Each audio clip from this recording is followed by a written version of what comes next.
The fun life of a troll in the Marvel Universe. This video is purely for entertainment and does not infringe on copyrights or laws. The rights to the novel and image belong to the original author. We do not claim ownership. Don't like waiting and want to listen to this fanfic in full now?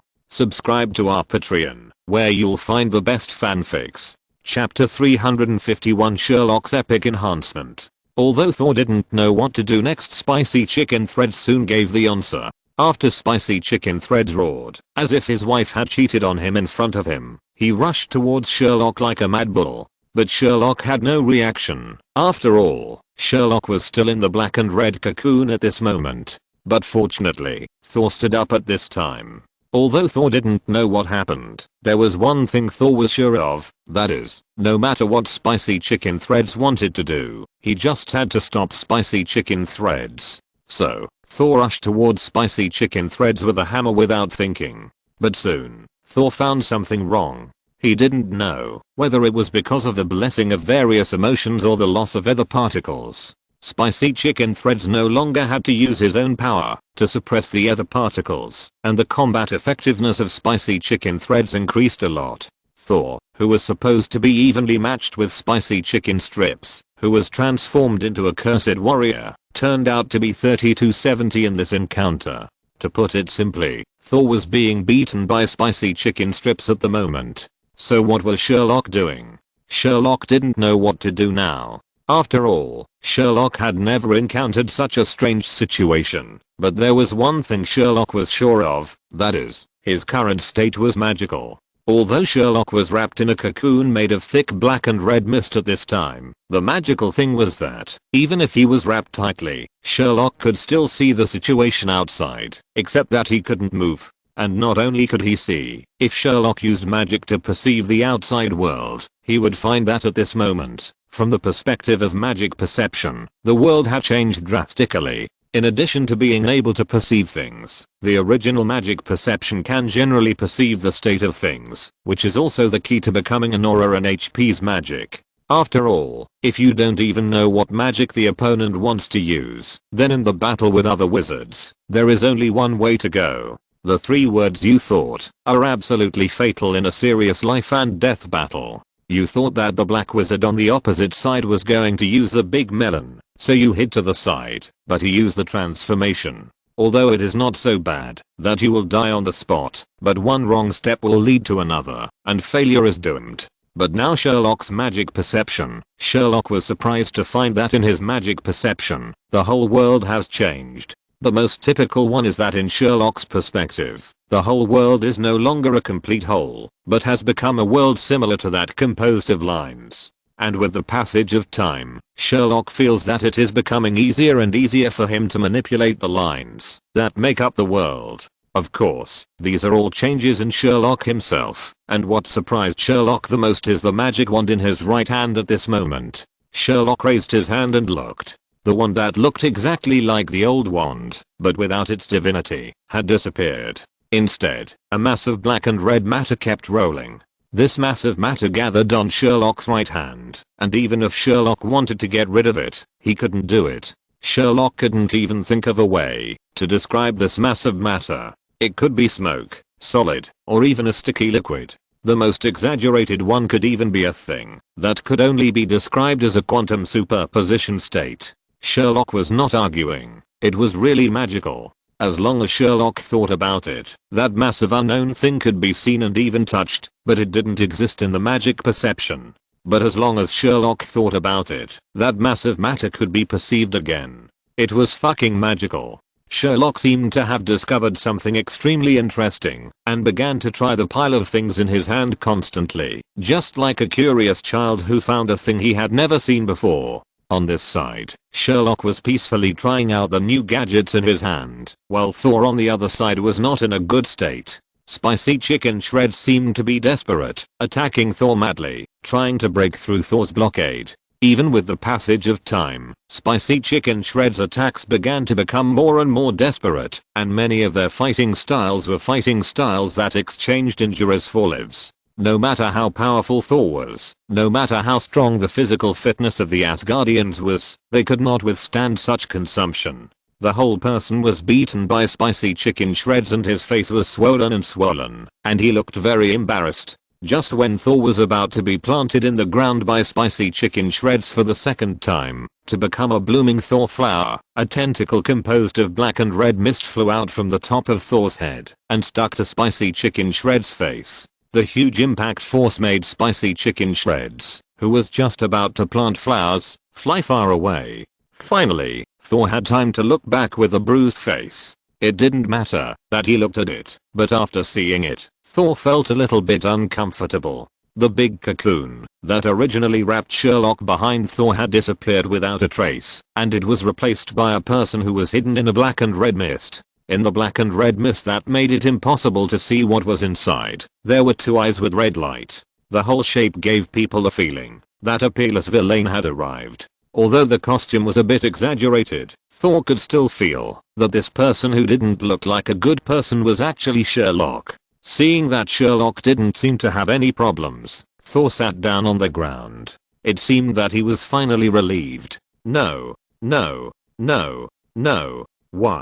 Why? The Dark Elves have been planning for 1,000 years, waiting for 1,000 years, and looking forward to it for 1,000 years. The other particles actually chose to betray the Dark Elves. Although Spicy Chicken was knocked away in the distance, he did not die. He stood up shakily, his small eyes full of resentment, staring at Sherlock standing behind Thor, and the black and red mist on Sherlock's body, and roared unwillingly. Facing Spicy Chicken's questioning, Sherlock slowly came to Thor, and stood in front of Spicy Chicken. With a wave of his right hand, a huge sickle made of black and red mist appeared in Sherlock's hand. At the connection of the sickle, there was a red gem that was not very eye-catching and shining. Well, let me tell you why. It should be based on the fact that the other particles like me more. Sherlock answered Spicy Chicken's roar in a very bad tone. Chapter 352, The Battle That Ended Hastily. To be honest, Sherlock's conjuring of a scythe was purely out of his own bad taste. After all, Sherlock could sense his current image, and for some unknown reason, Sherlock could not control the smoke surrounding him at this time. With a look that did not look like a good person, and a hidden look, if Sherlock did not use it to satisfy his bad taste and cosplay the god of death, it would really be a waste.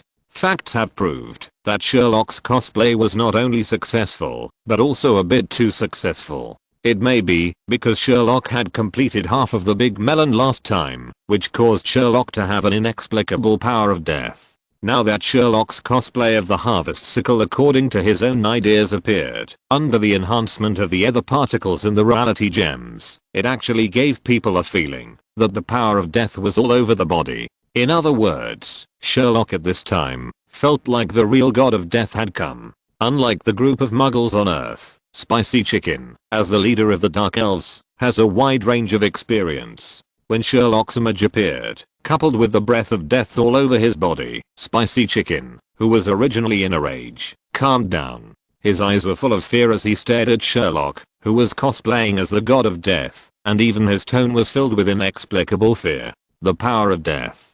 Who are you? Sherlock himself could not feel the power of death in his body. After all, if he could feel it, Sherlock would not know why the coal ball was entangled with him through Odin's mouth. It's just that his image is inexplicably close to a god in charge of death in the mythology of the Dark Elves. The middle school student Sherlock waved the scythe in his hand without any instruction. Hidden under the black and red mist, his face was full of playful expressions. He quietly cleared his throat alone, and then pretended to answer in a low voice. Who am I? I'm Death. I'm the Reaper. I'm the Judge. Malekith, because of your foolish decision, your people have died in large numbers. Now, according to the wishes of all the people, I will reap your lives. Sherlock acted very seriously, as if he was really the god of the dark experience he imagined. He didn't notice that Thor, who was behind him, looked at him with a look that changed from shock to amusement after his extremely immature words came out, and then changed from amusement to excitement in just a short while. He looked like he was about to take out his little notebook to write down Sherlock's words as a template for his future show-offs. Sherlock, who didn't know that he failed to show off and exposed his immature attributes, was still proud of his unusual success in cosplay. He even began to calculate what skills he should use to reap the life of spicy chicken shreds. You know, the reality gem gave Sherlock not only the ability to allow Sherlock's magic wand to transform at will, but also many other abilities. What made Sherlock most satisfied was a power similar to the word spirit in the Dragon Clan. This was the result of the reality gem strengthening Sherlock's magic. When Sherlock was in the cocoon, he was so excited when he experimented with this magical power. Sherlock was having a second-year syndrome and didn't notice the change in the face of Spicy Chicken on the other side, which was like the paint was spilled. Even though Spicy Chicken had become a cursed warrior and his IQ had dropped significantly, he knew that the bastard who had robbed the other particles on the other side thought he was a true god and was playing tricks on him. In anger, Spicy Chicken could no longer control his anger and roared, rushing towards Sherlock. "Asshole, you dare to play tricks on me." Seeing Spicy Chicken rushing towards him like an angry bull, Sherlock, who was originally still complacent, was startled and instinctively waved the sickle in his hand. That's right, Sherlock subconsciously used the sickle in his hand as his previous magic wand to cast magic on Spicy Chicken. Because of the PTSD of the Expelliarmus that he used at the beginning, Sherlock subconsciously believed that he must never use ray magic like Expelliarmus again. Therefore, this time, Sherlock instinctively chose a black magic, the most famous black magic in the HP world, the invisible blade. With the use of Sherlock's magic, under the enhancement of the reality gem, the invisible blade flew over Spicy Chicken's body without any hindrance, and even continued to move forward, directly splitting the mothership behind Spicy Chicken in half. Even if Spicy Chicken, who turned into a cursed warrior, was strong, he could not compete with the mothership behind him.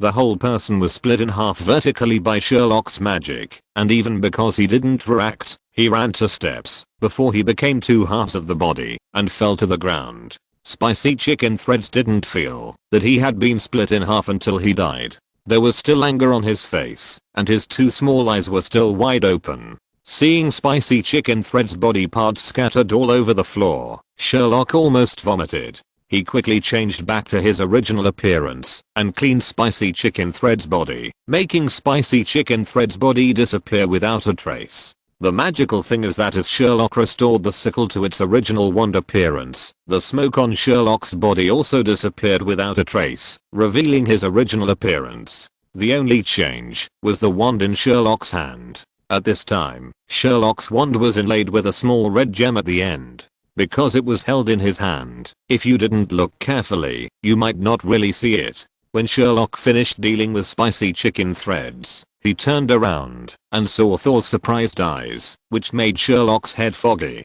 He carefully checked himself. Well, the door was closed, the clothes were all there, and there was nothing strange on his face. After checking, Sherlock looked at Thor and asked, "What are you looking at?" In the face of Sherlock's question, Thor just shook his head blankly, nodded blankly, and then asked Sherlock a question that made Sherlock speechless. "Are you really Sherlock? Not the Death Reaper, right?" Hearing Thor's question, Sherlock's old face turned red, and he rolled his eyes at Thor. He was so excited just now that he completely forgot that there was someone behind him. Now being asked by Thor, he felt a little bit of social death. "What the hell are you talking about? Get up and pack up quickly. The battle is over." Sherlock himself didn't expect that there was a reason why Thor asked such a question. From Thor's perspective, facing the charge of Spicy Chicken Shreds, Sherlock just gently waved the sickle in his hand. That's right, it was just a simple swing from top to bottom, and then Spicy Chicken was split in half, and not only Spicy Chicken, but even the huge mothership behind Spicy Chicken was split in half by Sherlock's sickle. Such power, let alone Sherlock, even Thor couldn't do such a thing. It was 100 meters high, the most powerful mothership of a universe race! Exclamation mark. No wonder Thor asked such a stupid question.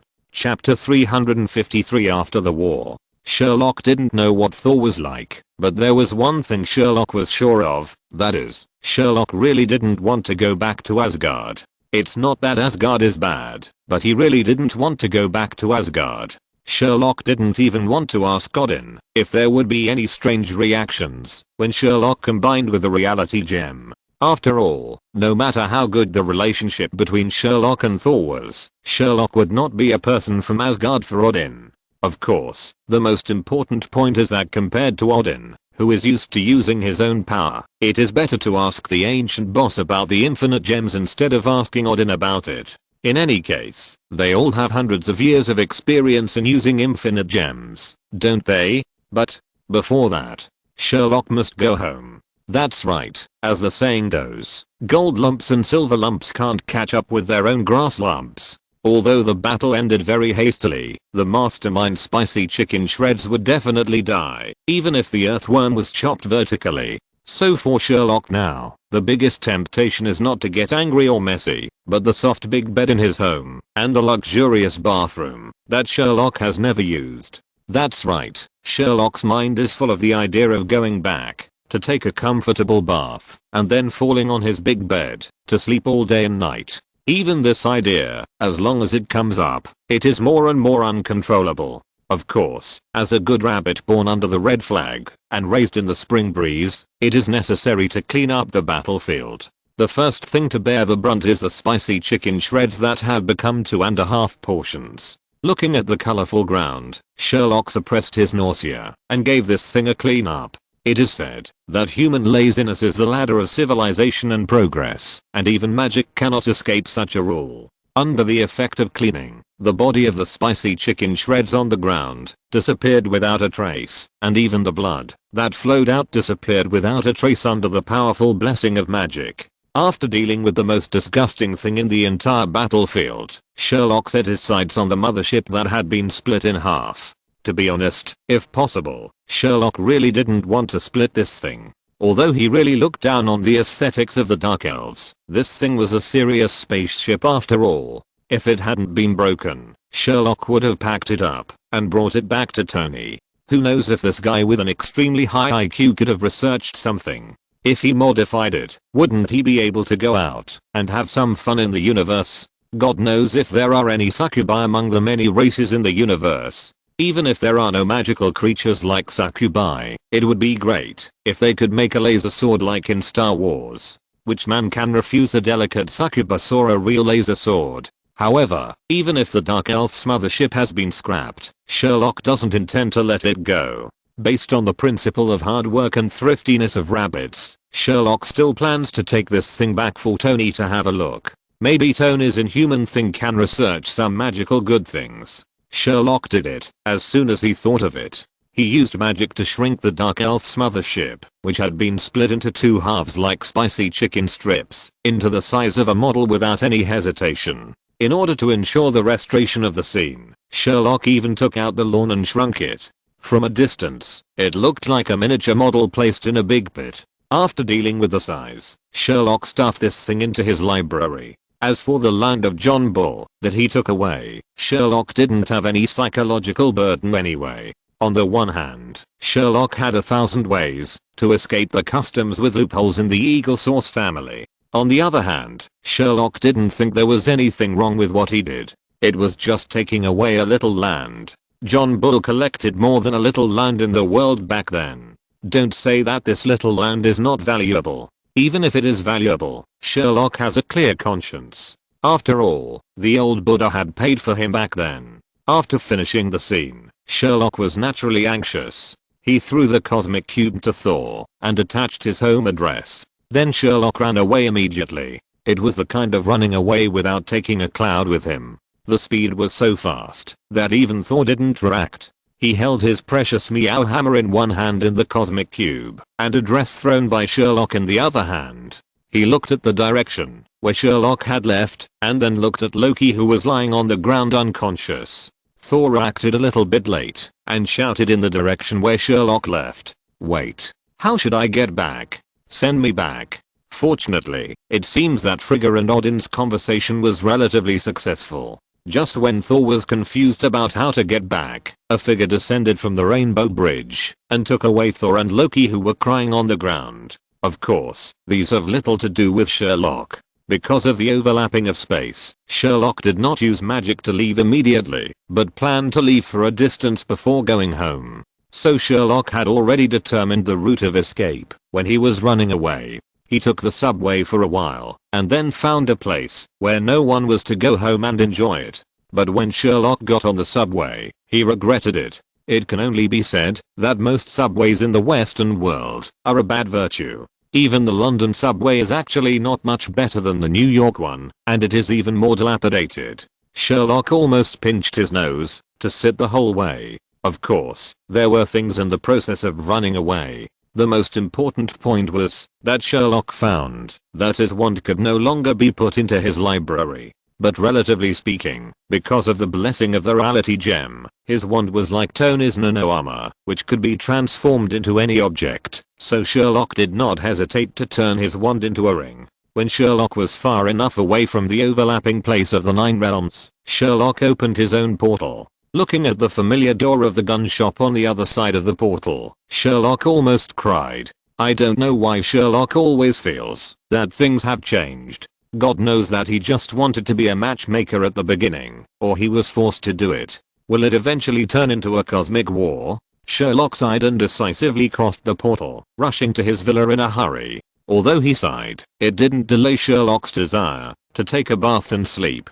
God knows how long Sherlock has been looking forward to his Asgard bath. After being in Asgard for so long, Sherlock has been a little impatient. But what Sherlock didn't expect was that after he rushed back to his home, he opened the door of his villa with full expectation, changed his clothes, took his equipment, and prepared to take a beautiful bath. Just as he opened the door of the bathroom, a sharp explosion sounded in Sherlock's villa. Chapter 354 Sherlock's Daily Life. 5 minutes later, Sherlock sat on his bed holding the bathing supplies he had prepared, just like a wronged young wife. As for why Sherlock felt so wronged, the reason was simple, because Sherlock found that he was no longer the first user of his bathroom. That's right, after Sherlock left, everyone saw the steel construction team rushing in and out of Sherlock's house, and soon found something different. The first one to find out that something was wrong was Tony. According to the materials Sherlock took out, let alone Sherlock's small villa, even if there was another one, it would not be able to fit in the building materials piled on the open space.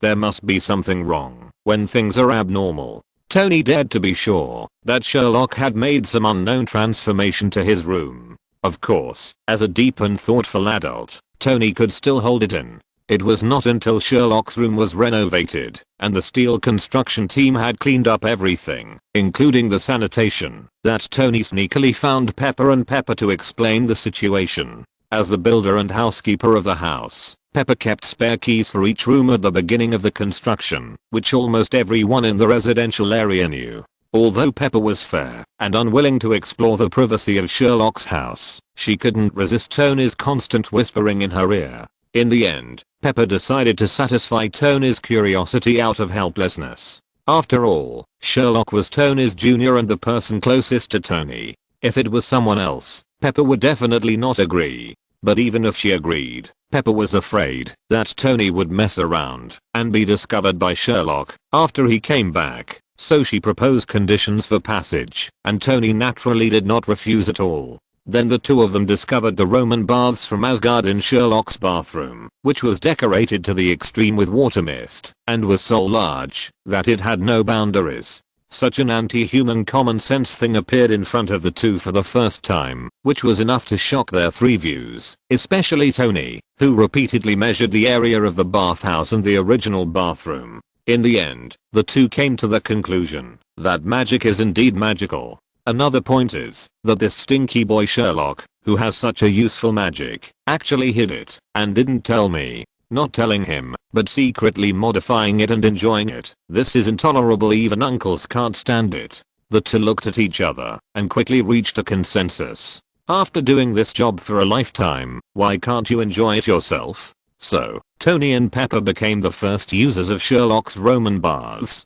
Don't say that bathing is not very attractive to Europeans and Americans. If it wasn't, Rome wouldn't have been destroyed by bathing. They just didn't have the conditions. After trying the luxurious bathroom in Sherlock's room, Pepper and Tony can't forget it. They go into Sherlock's bathroom whenever they have something to do. It's natural that others will find abnormalities when they do it too many times. The first one to find abnormalities is the old spy Black Widow. After all, her old profession is to be a spy, and Black Widow's observation ability is naturally not weak. Soon they found something wrong, and then naturally, Black Widow also found out about Sherlock's family's little tricks, and became the second batch of users. Black Widow got involved, so Hawkeye's family, Sherlock's 5 uncles and Lolita naturally followed closely, and soon everyone found out that Sherlock's home was different. While enjoying Sherlock's Roman baths, everyone cursed Sherlock, the little bastard, for hiding the good things. With more people, there is one thing that must be faced, that is, the difference between men and women. Although the space in the bathhouse is more than enough to fit all these people in, it is not really like Rome or Ziobergaz mixed bathing for men and women. Finally, after unanimous discussion by everyone, Monday, Wednesday, and Friday belong to boys, Tuesday, Thursday, and Saturday belong to girls, and Sunday will be decided by rock paper scissors. Coincidentally, when Sherlock came back, it was Thursday, so there was a sharp explosion. Not only that, Sherlock also enjoyed the same treatment as Nobbit and Obi. No, it should be said that it was an enhanced version of the treatment. Damn, have you ever seen anyone take an AK-47 into the bath? This is because Sherlock reacted quickly. If he was a little slower, Sherlock would probably have become a honeycomb coal. Of course, what made Sherlock most sad was not the fact that he almost became a honeycomb coal, but that his bathroom's chastity was gone. It's gone, so what? He was almost regarded as a pervert, and he had to coax these difficult women. Sherlock was wronged. But to be honest, women are actually as easy to coax as the dragons in Western mythology. They also like some shiny things. So after Sherlock paid several fist-sized, shining gems of various types, and promised to help them expand their rooms, these people let Sherlock go. So Sherlock, who had just come out of the tiger's den in Asgard, was pulled up early the next morning, and entered the wolf's den where he worked. As Sherlock expanded the rooms one by one according to their ideas, the steel engineering team, which had been silent for a long time, started moving again. It has to be said that everyone's needs are different. Black Widow planned a cloakroom comparable to the size of a shopping mall, and Tony built a room at home that looked like an amusement park, which was called Paradise by all men. Hawkeye was relatively simple, and built a super large children's playground with a lot of things for children to play in it, which was deeply loved by the 2 lolis. And Pepper built a huge beauty salon, and even specially took 2 battle armors from Tony as technicians, which was unanimously welcomed by the bad lesbians. Compared with the above people, Sherlock's 5 uncles are relatively simple. Price directly built an arsenal, Zhao Qiang built a wine cellar, Soap built a football field, and Gates built a basketball court. What was surprising was the Ghost. For some reason, the Ghost actually built a studio at home. Unlike Tony's studio, the Ghost's studio had a strong flavor of COD. The high-end looking 6-screen computer was paired with a workbench next to it, plus all kinds of bombs on the workbench. Sherlock could only say that it tasted very good. As for the 2 Lolita, it was relatively simple. They both had the same wish, which was to have a snack supermarket. Then this proposal was unanimously rejected by all the adults. Under the tearful gaze of the 2 Lolita, they finally asked the steel engineering team to physically expand a small storage room for the 2 of them. Well, eating too many snacks is not healthy. This is a very powerful reason that everyone has experienced. Sherlock said he could not refute it. As someone who had also been caught in the rain, Sherlock resolutely tore up the umbrellas that the 2 Lolita wanted to struggle with, and he was very happy. Chapter 355 Christmas is coming. It took more than a week to renovate the house, and it was only completed when the steel construction team worked day and night and money was used to ensure sufficient supply of materials. After the renovation, the community has a tendency to evolve into a fully functional supermarket community. Sherlock and Sherlock, who completed the traceless expansion spell, also had some free time. Of course, even if Sherlock had some free time, he was still a little sad because his bathroom still did not return to his hands and became a public one. Even in order to better enjoy Sherlock's super bath, Pepper asked Tony to build a batch of robots and put them in Sherlock's bathroom. So far, Sherlock's bathroom has completely evolved into a complete body. Whoever has experienced the feeling of Roman baths plus Northeast bathhouse knows that no one can refuse the luxury of the Roman baths and the service of the masters of the Northeast bathhouse. God knows how Tony made this batch of robots, from scrubbing to massage to cupping, and even pedicure, and the technique is extremely skillful. Sherlock even suspects whether Tony has conducted field research behind his back. Anyway, Sherlock was very satisfied with the final result, so he just let it go. However, the necessary renovations still needed to be made. The most important thing was that Sherlock opened another door outside, which led directly to the bathroom. After all, it was impossible for people to enter through the bathroom in Sherlock's house every time, right? If Sherlock wanted to go to the bathroom or something, and someone wanted to come out at this time, that scene would be embarrassing. Of course, Sherlock didn't stay idle for long, because Christmas was coming. As the most important festival in the entire West, its importance is comparable to the spring festival of the rabbits. Therefore, after completing the renovation of the house, everyone started to get busy and began to prepare for the coming of Christmas. The most excited among them were the two lollies. Whether in the East or the West, when encountering festivals, the happiest are always children. Of course, leaving these two little lollies aside, the most excited among the rest of the people may be the students in Sherlock's training ground. These guys, who Sherlock called unlucky guys, if there is no special event, such as the training ground upgrade or attack, the only holiday in the year is Christmas. So this group of unlucky people packed up and prepared to go home for Christmas, almost as soon as Sherlock and his group completed the transformation of the community. Although the departure of the noisy group of students made the entire training ground much quieter, with the return of the people who were looking for companions outside from the Black Widow, the originally deserted training ground began to become lively again. Although it has been a long time since he traveled through time, to be honest, Sherlock is still not very used to celebrating foreign festivals such as Christmas. Especially in the past, Sherlock and his 5 uncles and a group of big men did not have any thoughts about celebrating the festival. It was only when two lollies came later that they decorated it a little to make the two children happy. But this time is obviously different. This time is the first time Sherlock has celebrated Christmas with his friends and companions, and because of the large number of people, this Christmas is surprisingly lively. It even gave Sherlock an atmosphere that he could only feel during the new year, when he was on the rabbit side. The whole family was busy preparing various customs and New Year goods for the new year. It's almost the same here. A large group of Black Widows are preparing all kinds of things they need to spend Christmas. Because there are so many people, there are naturally many things to prepare. Sherlock's favorite car was ruthlessly requisitioned as a truck, running back and forth between the supermarket and training every day. Annie also went home. The first thing she did when she got home was to pester her sister, Black Widow, openly and secretly. Sherlock felt that the situation was very good. Gradually, Sherlock also found something wrong. For some reason, Sherlock always felt that this group of Black Widows was a little abnormal, and even felt that these Black Widows were even more excited than his two lollies. But Sherlock figured out the reason. Well, after all, it was the first Christmas after they regained their freedom. It was normal for them to pay attention to it. Sherlock just let it go, and even took out his wand to help these Black Widows complete some things they couldn't complete. For example, let it snow in the tower.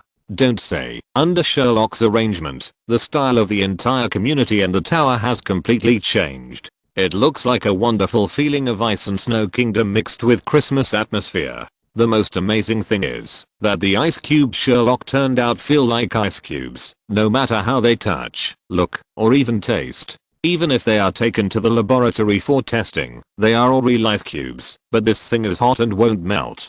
Such a scene that goes against common sense almost made Tony's CPU smoke again. For a few days, Tony looked at Sherlock with a scary look. The rich Christmas atmosphere of the large number of Black Widows eventually infected the community. The female groups living in the community all joined the busy Black Widow. In addition, men like Tony Hawkeye were forced to join. They contributed their strength, brains, and money. Anyway, no one was spared, not even Jarvis. The steel construction team that had just finished their work was pulled out again. Some slender armors were even forced to put on red Christmas skirts and turned into Christmas themed steel armors. Of course, the fat one was not spared and became Santa Claus, even though Jarvis had strongly opposed it at the beginning, but the opposition was ineffective. When this group of Christmas version of the steel construction team appeared, Sherlock even laughed so hard that his teeth almost fell to the ground. Such a good opportunity to ridicule, of course. Several men would not let go, and they all stepped forward with Tony's black face to comfort him.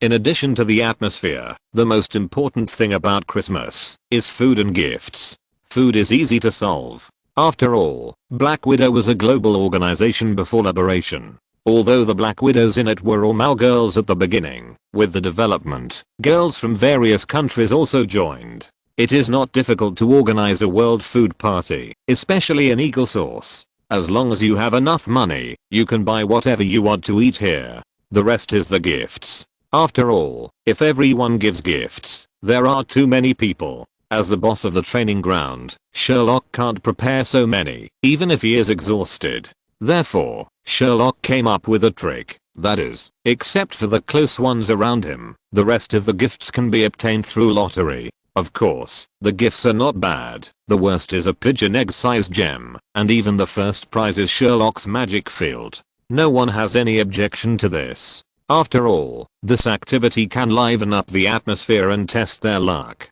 The Black Widows just want a free and happy atmosphere. In their eyes, gifts are more of a prize. Just when everyone was looking forward to the arrival of Christmas, two people who Sherlock never expected came to the gate of Sherlock's training ground. Chapter 356 Odin and Frigga come to retire. That's right, the people who appeared in the training ground of Sherlock's house were Odin, the God King of Asgard, and Frigga, the God Queen. To be honest, Sherlock was extremely shocked by the fact that the two people appeared at his doorstep without saying a word, and even felt that his three views were about to shatter. After listening to Frigga's thoughts, the purpose of the two coming to Sherlock's house was very simple, that is, to find a simpler job in Sherlock's house, just as a retirement life. To be honest, after listening to Frigga's words, Sherlock felt that his three views were about to shatter. What kind of virtue and ability did he have to let the God King and God Queen of a cosmic civilization work for him? What's more, if the situation was told to Asgard, the barbarians in Asgard would be furious. Fortunately, seeing Sherlock's shock, Frigga finally told Sherlock the truth. Odin was indeed old, and people like Odin could probably judge their own lifespan, and knew that they didn't have many years to live. Frigga's situation is similar to Odin's. Although Frigga is younger than Odin, and despite the last incident, Sherlock used his magic and potion to prevent Frigga from dying on the spot. The cursed dagger of the Dark Elf still hurt Frigga's essence. Therefore, Frigga's life is actually in the countdown. However, thanks to the effect of Sherlock's potion last time, Frigga and Odin had a good talk, and Odin agreed with Frigga's idea. Let's talk about Thor first.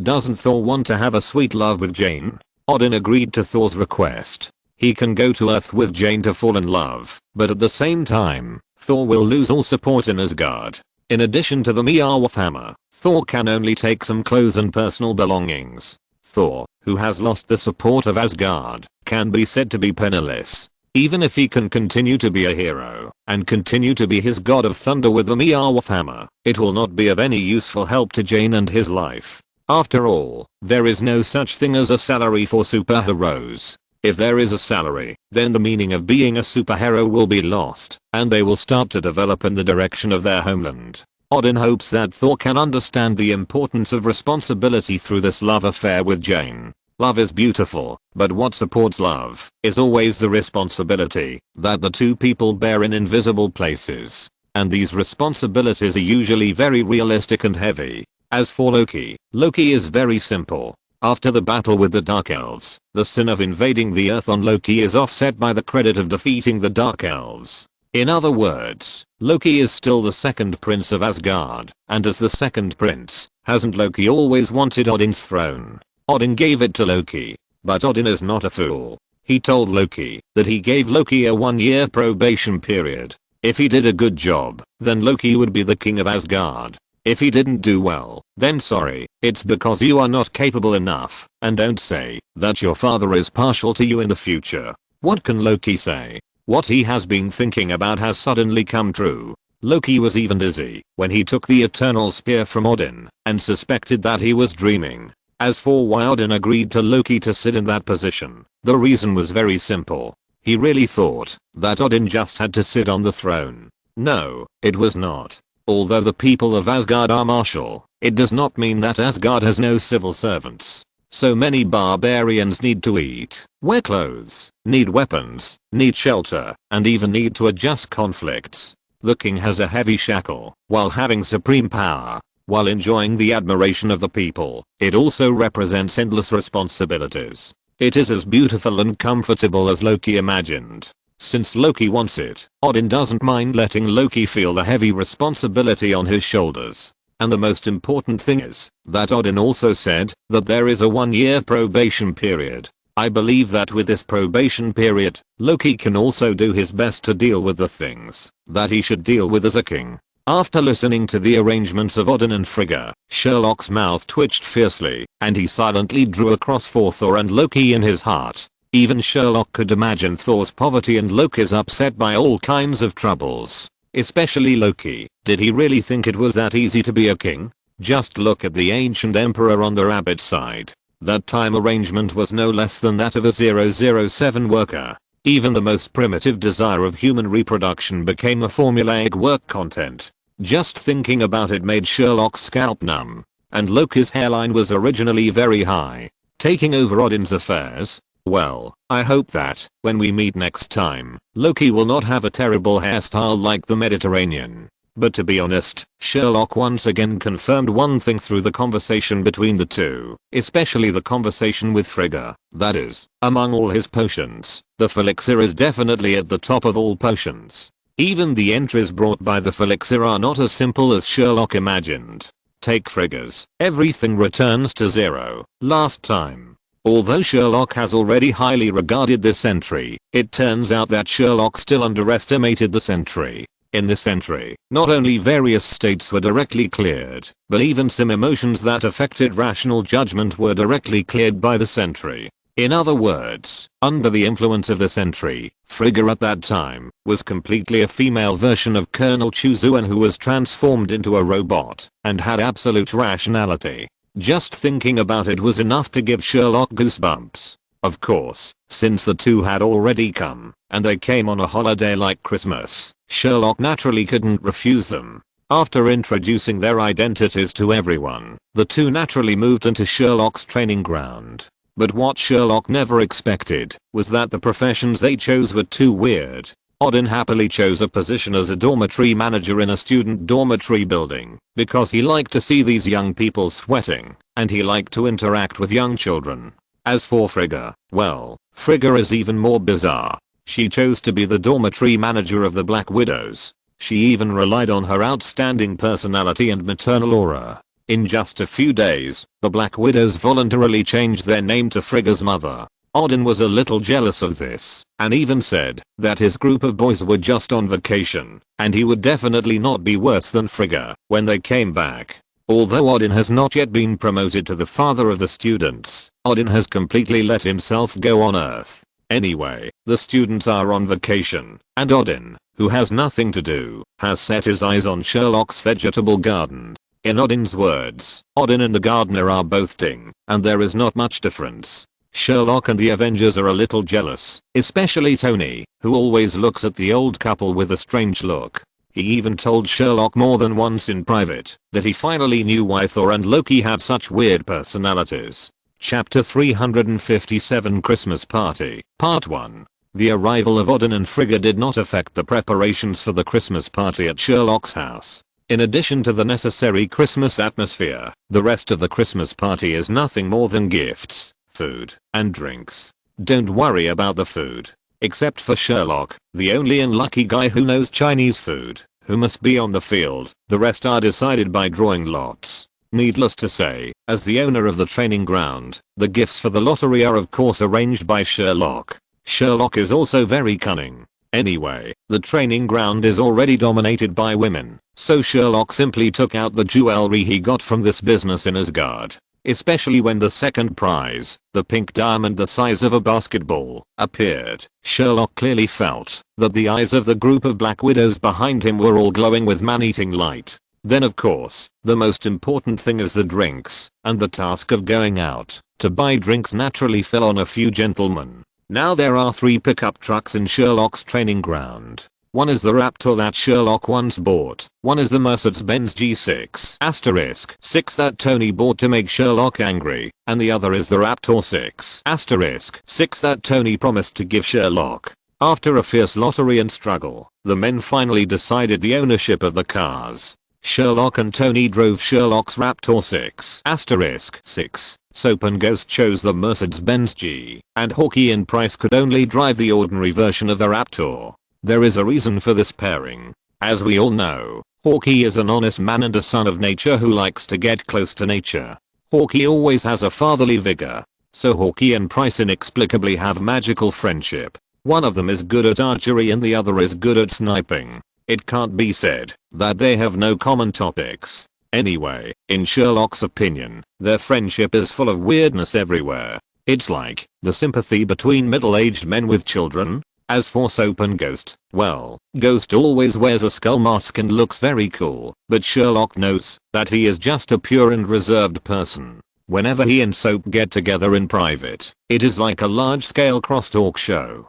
Soap is the funny one and Ghost is the supporting one. You never know what the next sentence will be when they are arguing with each other. As for Sherlock and Tony, it is purely because of their sometimes absent moral integrity and flexible moral bottom line that they are particularly like-minded.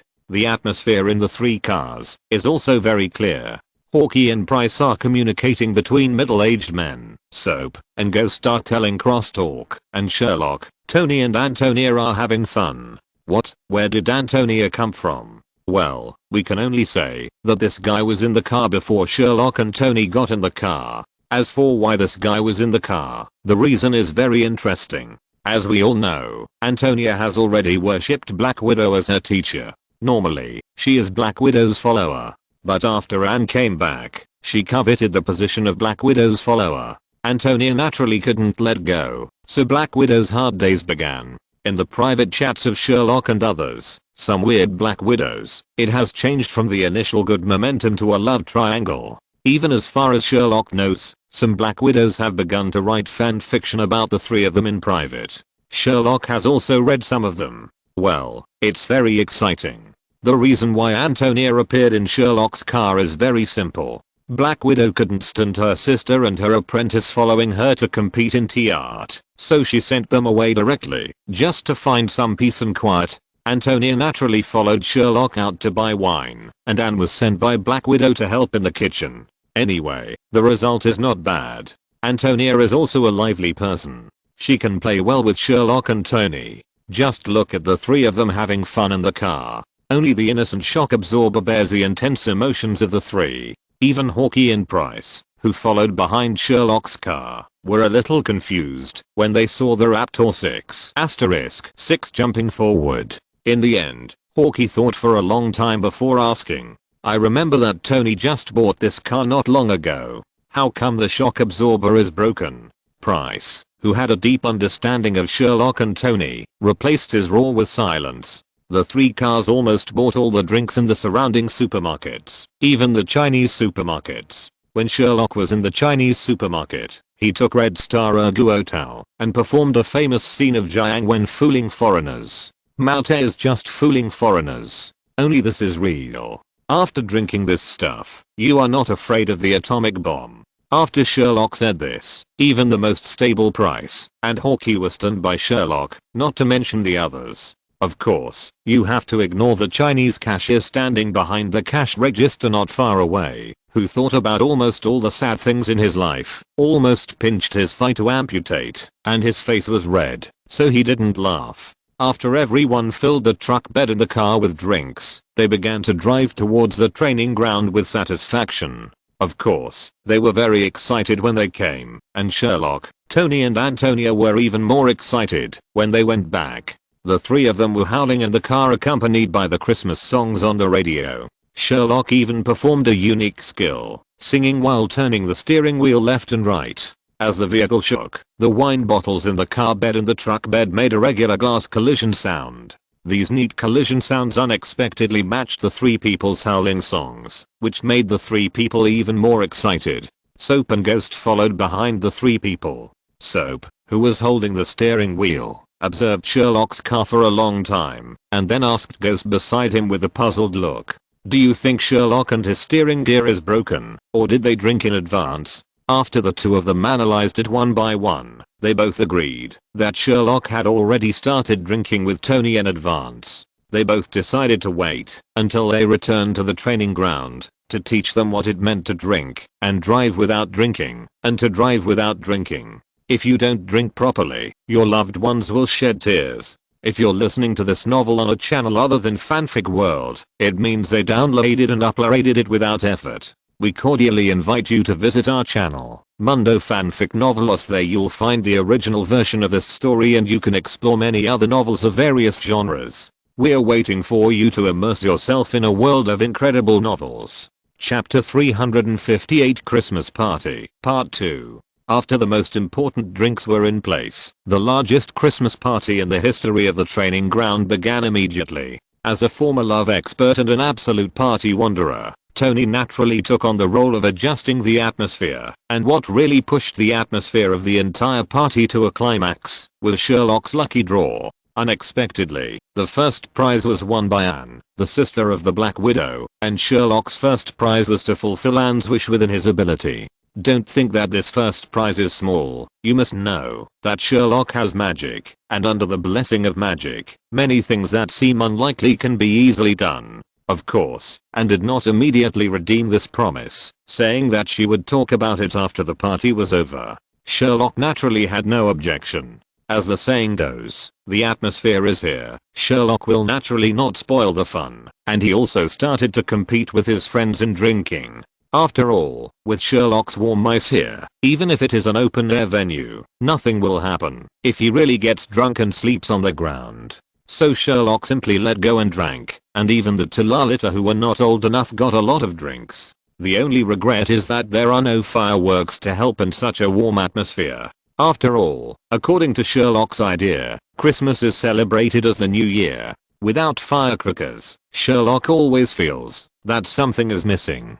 The laws in the United States are also very strange. You can buy and sell firearms and ammunition that can kill people at will, and even shops can be opened on the streets in the downtown area. However, the management of fireworks used for entertainment is extremely strict. Anyway, Sherlock has never seen fireworks set off by individuals in such a long time. Most of them are fireworks shows planned by the government. Of course, people will not be suffocated to death by urine.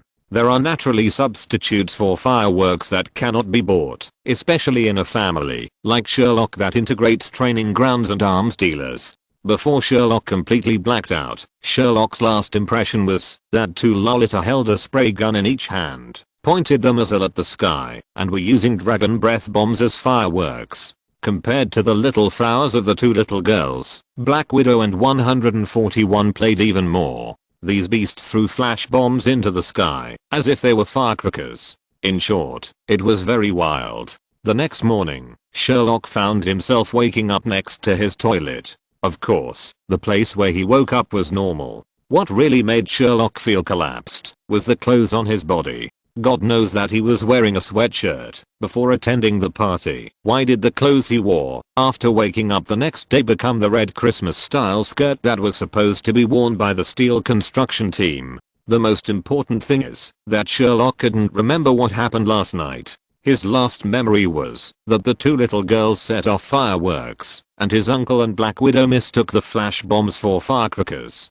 Sherlock, who had a splitting headache, recalled for a long time, but couldn't remember what happened last night, so he simply stopped thinking about it and prepared to go to the kitchen to drink some yogurt to relieve his headache before opening his gifts. When Sherlock staggered out of the toilet and came to his kitchen, he was in a bad mood.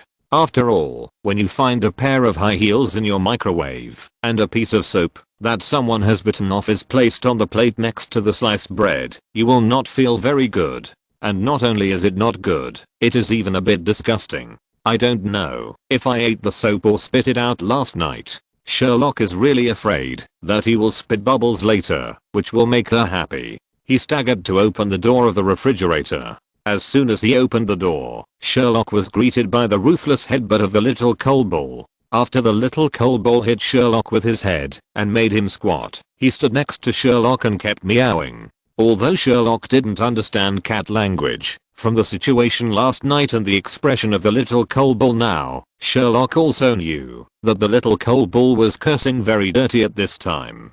Fortunately, little coal ball is not an ordinary kitten, otherwise Sherlock would regret it so much that his intestines would turn green. Of course, life definitely did not let Sherlock go. When Sherlock finally calmed little coal ball down and looked into his refrigerator, Sherlock was a little bit overwhelmed. At this time, the refrigerator was stuffed with the sweatshirt that Sherlock originally wore. From top to bottom, and from inside to outside, there was no shortage of one piece. It was put there, and the most important thing was that it was put on the breakfast that Sherlock was going to eat this morning. Looking at the clothes that were almost marinated in curry, Sherlock felt very emotional and kept telling himself in his heart that I would be stupid if I drank again. Trying hard to ignore the clothes that were no longer worth it, Sherlock set his eyes on the door of the refrigerator, wanting to take out milk and iced happy water slowly. But what Sherlock never expected was that the milk had been opened at this time. It was just opened and placed on the door of the refrigerator, and next to the milk was a can of opened happy water. It's not strange that both the milk and the happy water were opened, but it's strange that they were opened upside down. Milk is fine. After all, it's in a paper shell package. It's not difficult to open it upside down, but the happy water is a can. God knows how the hell did he open it upside down last night. Sherlock took the milk and happy water out of the refrigerator slowly with trembling hands. The happy water was fine. It was empty, but there was still half a bottle of milk left. After thinking for a while, Sherlock finally compromised in the pain of the hangover, carefully drank a small sip of the remaining milk, and then, as expected, Sherlock sprayed the milk directly into the sink. Damn it, who has ever drunk 56-degree milk? Is this stuff a drink for people? What the hell did I do last night? At this time, Sherlock, who was wearing a beautiful little red Christmas dress, wanted to die. He poured the milk in his hand into the sink in a bad mood. Before he finished pouring the milk, Sherlock felt terrible because he saw a familiar face at the bottom of his sink. Damn it, Tony, what did you do last night? Why is there a relief of Tony's face at the bottom of his sink? It looks like someone slapped the sink on Tony's face. Tony, are you okay? Chapter 359, Hangover and Gifts, Part 1. Looking at this truly devastating scene in his own home, Sherlock felt that his brain gradually stopped thinking. As if he was a wandering soul, he walked towards the sofa in his living room with 1 foot deep and 1 foot shallow. Compared with the mess in Sherlock's kitchen, Sherlock's living room was undoubtedly much more normal. Of course, the premise is that you must ignore the old cow that was resting on the empty space in front of the sofa. That's right, Sherlock, who gradually stopped thinking, ignored the old cow in his living room and sat on his sofa. He felt powerless and wanted to lie back on his sofa and tried hard to think about what happened last night. However, when Sherlock's back just began to lean back, Sherlock felt something wrong. The pillow on his back, which should have been soft, became hard and cold for some reason. Hard and cold would be fine, but when Sherlock fell halfway, he felt a piercing pain near his waist, as if he had been hit in the kidney. Sherlock shouted and jumped up. While rubbing her most important waist through her flannel Christmas skirt, she looked back to see what was attacking her waist. It doesn't matter if she doesn't look at it, but after a closer look, Sherlock couldn't help but twitch the corners of his mouth. What made Sherlock speechless was actually very simple. For some reason, the soft and comfortable pillow on his sofa was inlaid with a large iron plate, and it was the same on every pillow, which looked harmonious yet a little weird. Sherlock also knew the source of these iron plates. With just one glance, Sherlock could be sure that these iron plates were the ones used by novice students in their own shooting range to practice shooting. As for why Sherlock was so sure, the reason was very simple. There were iron flowers on each iron plate. In addition to large caliber ammunition, the only iron plate that could cause such a tear was their own training ground.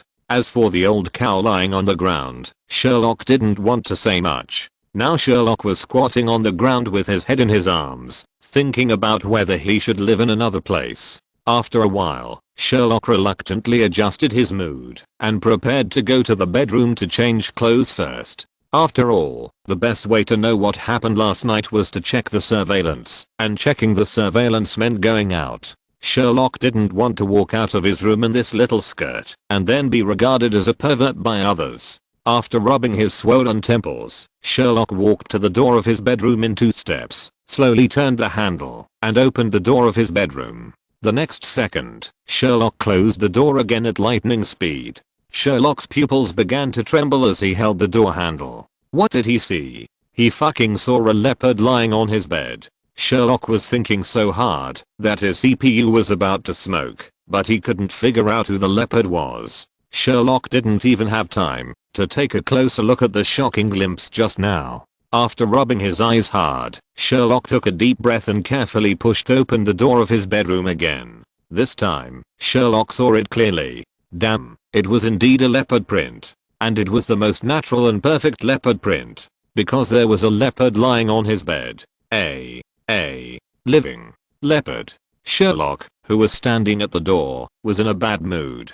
Where did the leopard come from in his house? No, where did this thing come from? What did he do last night? Well, having a leopard is just so-so. After his experience on the road just now, Sherlock could barely accept the fact that there was a living leopard on his bed. But Sherlock now really wanted to know why this leopard was lying on Sherlock's bed. When he saw Sherlock coming in, he was even too lazy to move, looking like he was played with. However, looking at the leopard's hair covered with lipstick, and the pink, lipstick-dyed, leopard print that was faintly revealed in the messy rubbing, Sherlock could probably imagine what the poor leopard had experienced last night. You know, leopards are actually the same species as domestic cats. For domestic cats, it is enjoyable to rub it alone, but it is hell for a group of people to rub it. Although he didn't know where the leopard came from, Sherlock still quietly closed the door of his bedroom and decided to give the poor leopard some personal space to relax.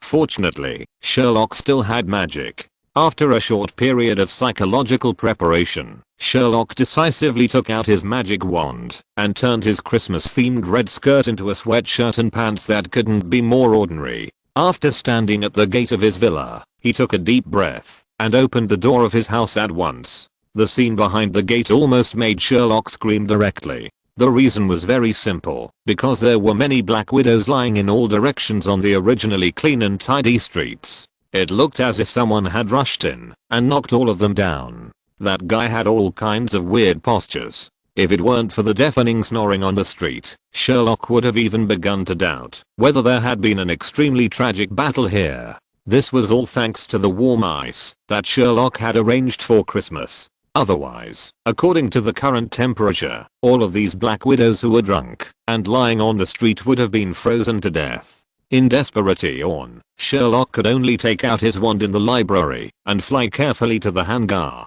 After all, that was the closest place to Sherlock to check the surveillance. When Sherlock rode into the hangar on his flying broom, Sherlock saw Tony sitting on the sofa at a glance. At this time, Tony was full of alcohol, as if he had just been fished out of a wine barrel. Even the outfit was the same. The whole person was wearing a pair of purple shorts and holding his head on the sofa next to his studio. Although Sherlock couldn't see Tony's expression, for some reason, Sherlock always felt that Tony was almost losing the courage to live. Not to mention himself, even the surrounding environment turned black and white under Tony's contrast. Chapter 360, Hangover and Gifts, Part 2. Sherlock didn't pay attention to Tony's idea for the time being. He entered Tony's semi-open studio on his own.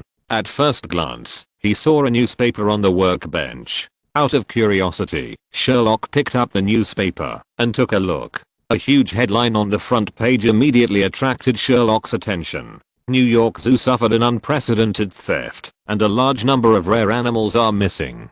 The thief turned out to be the Avengers? Below the title was a blurry surveillance screenshot. There were 6 figures in the picture. Each of them wore an Avengers child mask and strange clothes. It was as if they were holding a ceremony. Each of them held an animal above their heads and formed a circle to dance a weird dance. Sherlock recognized the 6 people in the photo at a glance. They were Tony, who was wearing purple shorts and cosplaying as Hulk, but wearing an Iron Man mask, Black Widow, who was wearing a singlet with plates tied to her body as armor and wearing a Black Widow mask, and himself, who was wearing a bright red Christmas dress and a wizard mask, and Antonia, who was wearing a black plastic bag and was wrapped tightly with tape, also wearing a Black Widow mask, and Anne, who had sprayed herself blue with colored spray paint and had a big pot on her back and a captain mask. There was one person left who looked like a Black Widow Sherlock was not familiar with, but this one was more explosive, spraying her whole body red and then wearing a pair of golden shorts and stuffing a flashlight in her chest.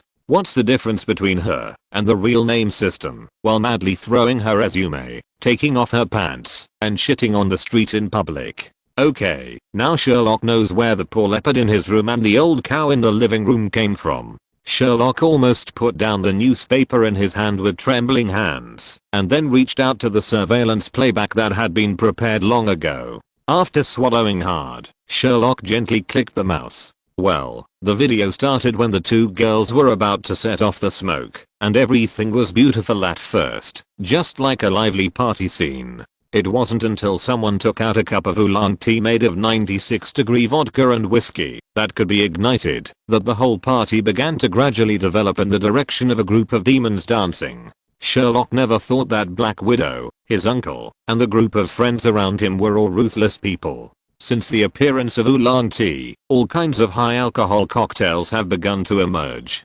Then, under the stimulation of alcohol, everyone's behavior began to become more and more outrageous, and the behavior of mistaking the flash bomb for a double-kick firecracker was born. When Sherlock saw this, he also remembered that when he saw the 2 girls suddenly have the idea of using the spray gun as a smoke, it seemed that he was drinking a cup of oolong tea. Soon, next to Tony, who had lost all his color, another Sherlock, who had basically turned white, sat down. What happened later, Sherlock just wanted to say it was outrageous after watching it, and it was full of social death.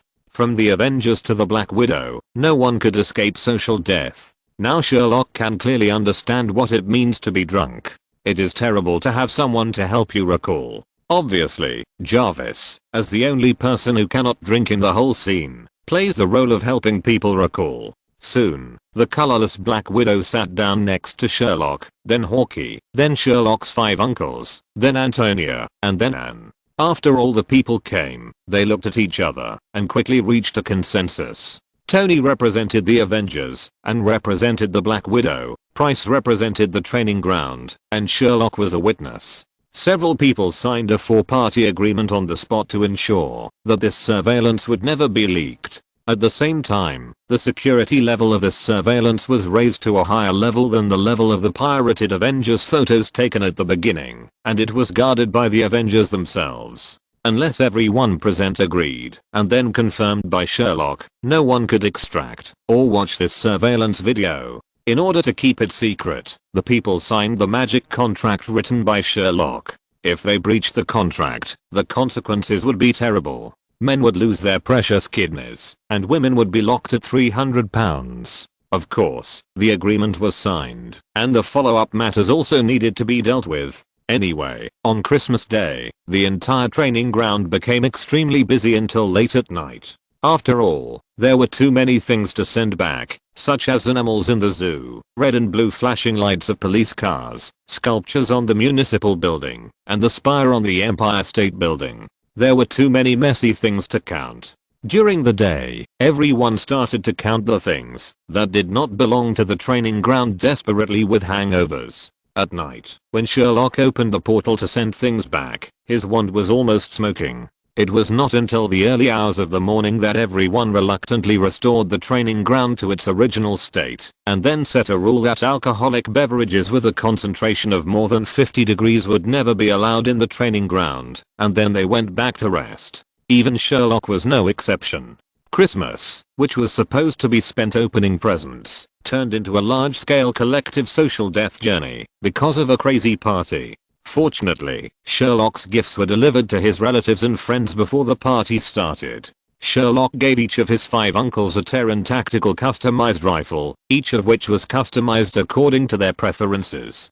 Gaz was a spray gun, Xiaoqiang was an assault rifle, Ghost was a sniper rifle, Price was a precision marksman rifle, and Soap was a submachine gun. The gifts for Pepper and Black Widow were relatively simple. A full set of skincare products from Asgard for maintenance can greatly delay aging and remove wrinkles, and even have the effect of fading scars. I believe the two will like them. As for the Tulali and Antonia, well, Sherlock gave the 3 of them 3 large boxes of snacks and prank toys from the magical world. I believe these 3 guys will like the gifts Sherlock gave. As for Annie, Sherlock gave her a whole set of portable potions. No matter what the side effects are, at least the efficacy is impeccable, and it can even save lives in some dangerous situations. As for Tony, Sherlock was very perfunctory about Tony's gift. He directly threw the Dark Elf mothership that he had split in half into 2 halves in the hangar for Tony to study alone. But Tony seemed very excited and didn't feel Sherlock's perfunctory at all.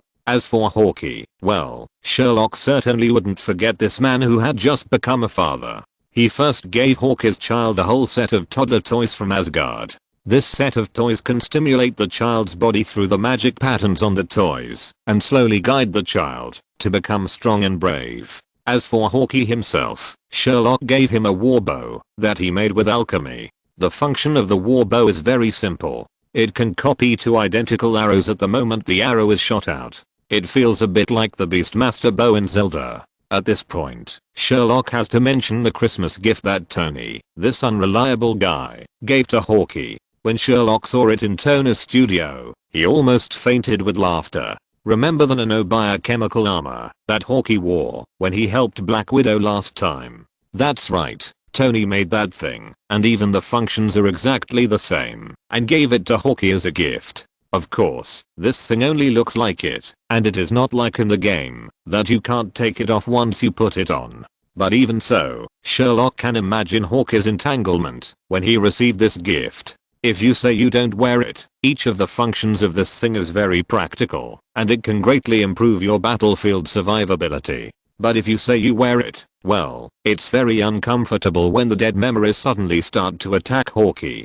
Chapter 361 Sherlock's Christmas Gift. As for the gifts Sherlock received, there is nothing much to say. Many of them are things from Earth. After all, looking at the people in the current training ground, only Sherlock has rich experience. However, although they are things from Earth, the things Sherlock received can be said to satisfy Sherlock's collection habit very well. Black Widow gave a complete set of her combat uniforms including weapons. Of course, they are brand new. Those who think wrongly, go to face the wall. There is also her own autograph on it. Sherlock happily made a dummy, put the clothes given by Black Widow on the dummy, and put it next to the Mjolnir hammer with Thor's painful mask printed on it in his library. Hawkeye seemed to have received the true teachings of Black Widow and gave him a full set of functional arrows. Sherlock was also very happy about this. He labeled them according to the instructions and then displayed them in his library. Collection +1. As for his 5 uncles, Sherlock was surprised to find that he wanted them to wear the classic costumes when they participated in Call of Duty at the beginning of his time travel. This time, they were finally given to Sherlock, and everyone even signed on them. When unwrapping the gifts, Sherlock even felt that his soul was about to be sublimated. Family, who knows the excitement of a collector when he gets his cherished collection? As for the gifts from the 2 Lolita, they were quite strange. Sherlock originally thought that it would be some snacks or other small things, but after opening them, he found that they were knitted hats and scarves handmade by the 2 Lolita, as well as 2 free from beating coupons. Sherlock sneered at the free from beating coupons given by the 2 Lolita. As the brother of the 2 Lolita, Sherlock knew the 2 Lolita too well. If he really offended the 2 Lolita, he would start to pull out his gun. What the hell, the coupons or not, I guess all of them are thrown behind my head.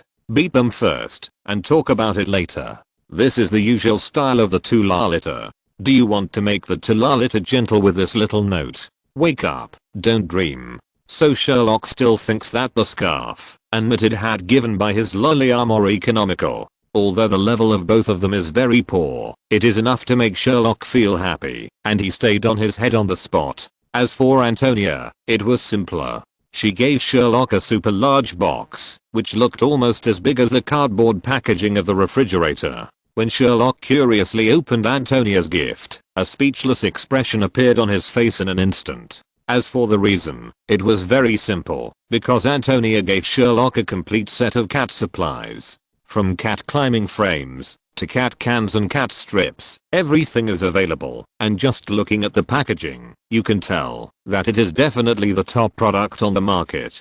This thing is not so much a Christmas gift for Sherlock, but a Christmas gift for little Colbull. But in a flash, Sherlock was relieved. After all, it was the first time Sherlock saw someone who was more of a cat lover than himself. That's right, looking at the entire training ground, the one who loves Sherlock's little Colbull the most is not Sherlock, but the little girl Antonia. That girl, in the words of Black Widow, almost knelt down and kissed little Colbull's flesh with a pious look. But unfortunately, the person little Colbull dislikes the most is Antonia. Although Antonia is indomitable and flatters little Colbull in various ways, at that time, little Colbull just looks like she doesn't care about him and even doesn't let him touch her head. God knows how painful it is for a cat slave to be ignored by his master and not even let him rub him. The most important thing is that little Colbull is not an ordinary cat. If that guy really uses force, Antonia, the little girl, may not be able to beat little Colbull. Well, it makes me feel more and more sad when I think about it. While Sherlock was laughing at Antonia in his heart, he held the little Colbull and rubbed it hard on the little Colbull's head several times with his hand. With the other hand, he waved the magic wand to let the things sent by Antonia be assembled automatically. When Antonia sent the cat supplies, the little Colbull immediately abandoned Sherlock and began to indulge in the new toys. Looking at the little Colbull flying up and down on the cat climbing frame, Sherlock once again had doubts. Isn't this thing really a cat? This thing has the same habits as a cat.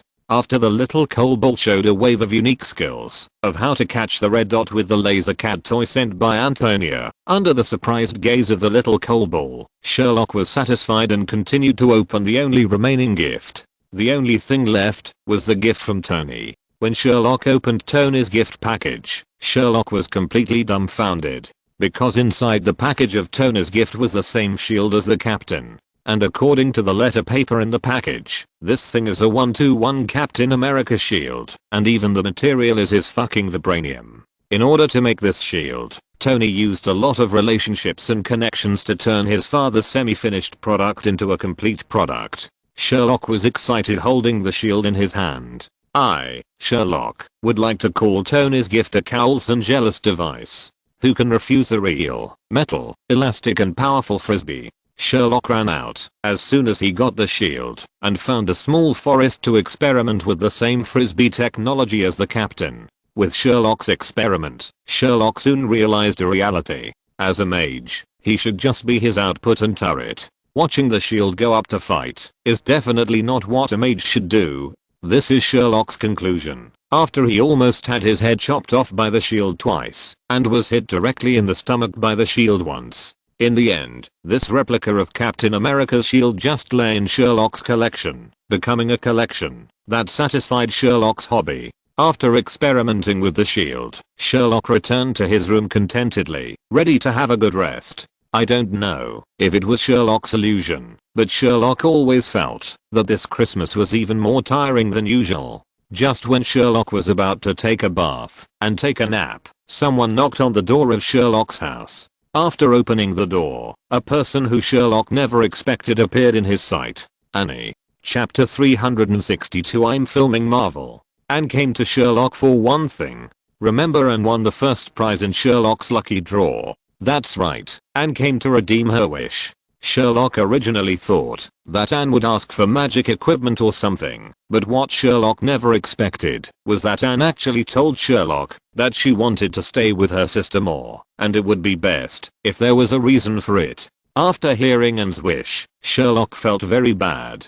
My goodness, I can delay aging. control death, make you rich, or give you status, power and strength, but you just want to stay with your sister for a while? What kind of new sister control is this? Sherlock didn't understand, but Sherlock was shocked. But since she had proposed it, Sherlock had promised to do his best to satisfy it, right? After thinking for a long time on the sofa with his head in his arms, a bold idea appeared in Sherlock's mind. If Sherlock remembered correctly, in the original plot, after defeating Thanos, Hawkeye would meet his successor, and the opening of that TV show was Broadway performing the Avengers musical? Damn it, Sherlock absolutely didn't believe that this group of people could get the authorization. Since others can perform, why can't I? I'm the real one here. So a plan that can be called Crouching Dragon and Phoenix Chick immediately appeared in Sherlock's head, which can be regarded as the realization of his dream before crossing. Bragging, who hasn't dreamed of standing on the red carpet surrounded by flashing lights, wearing a high-end dress, and enjoying the treatment of a big star? After sending Annie away, Sherlock immediately ran to Pepper and began to discuss his entertainment empire with Pepper. Soon, after the Christmas holiday, a piece of news shocked the business circle of Hawkeye. The Stark Group acquired DC Comics in full and owned the copyright of all DC's comic characters. Before Wall Street could figure out what Stark Group was going to do, a wholly owned subsidiary of Stark Group named Marvel Entertainment was quietly established. That's right, if Sherlock had a system, he would be madly popping up achievements, like I opened Marvel in the Marvel world. I acquired the DC next door in the Marvel world, and so on. But this was just the beginning. Sherlock decided to play a big one next to it. That's right, Sherlock planned to shoot the last Avengers movie, which was the Battle of New York at that time. To complete a hidden achievement, I'll let Marvel heroes play heroes in the movie in the Marvel world. In terms of playing, who can play better than Sherlock? According to Sherlock's plan, except for the green fat man who needs to use CG synthesis, Thor and the Captain are not here, and have no choice but to find actors. The rest of the people will play themselves, and then everyone will make a movie together for fun. Then Sherlock can also experience what it feels like to make a movie, whether it is as mysterious as those entertainment articles said in the previous life. By then, not only Sherlock will be happy, but also Anne will be given a role to play, so that Anne has a reason to stick to Black Widow. Isn't it a happy thing for everyone? The most important thing is that Black Widow and Hawkeye can earn extra money by acting in movies. Pepper can make money through movies. Sherlock can experience what it feels like to be an actor, and Anne can have more time to stick to her sister. Most importantly, there is no interruption from Antonia. 4 wins. This plan is a win-win for sure. When Sherlock went to talk to Black Widow, Hawkeye and Tony about this, Black Widow agreed without a care. After all, although Black Widow has savings, it is good to make more money. Hawkeye himself is a low-key character. He originally wanted to refuse, but he couldn't resist Sherlock's constant whispering of the devil in Hawkeye's ear, saying things like you don't want your children. He just opened his mouth. After half an hour of chanting, Hawkeye was successfully persuaded by Sherlock. That's right, even if Hawkeye is a Buddhist and doesn't pay attention to money, he has to consider his children and wife, right? As for Tony, who was immersed in the technology of the Dark Elf mothership, he originally didn't want to take Sherlock's playfill job, but when Sherlock offered to let Tony leave at any time and gave him the power to choose the actors, he immediately agreed.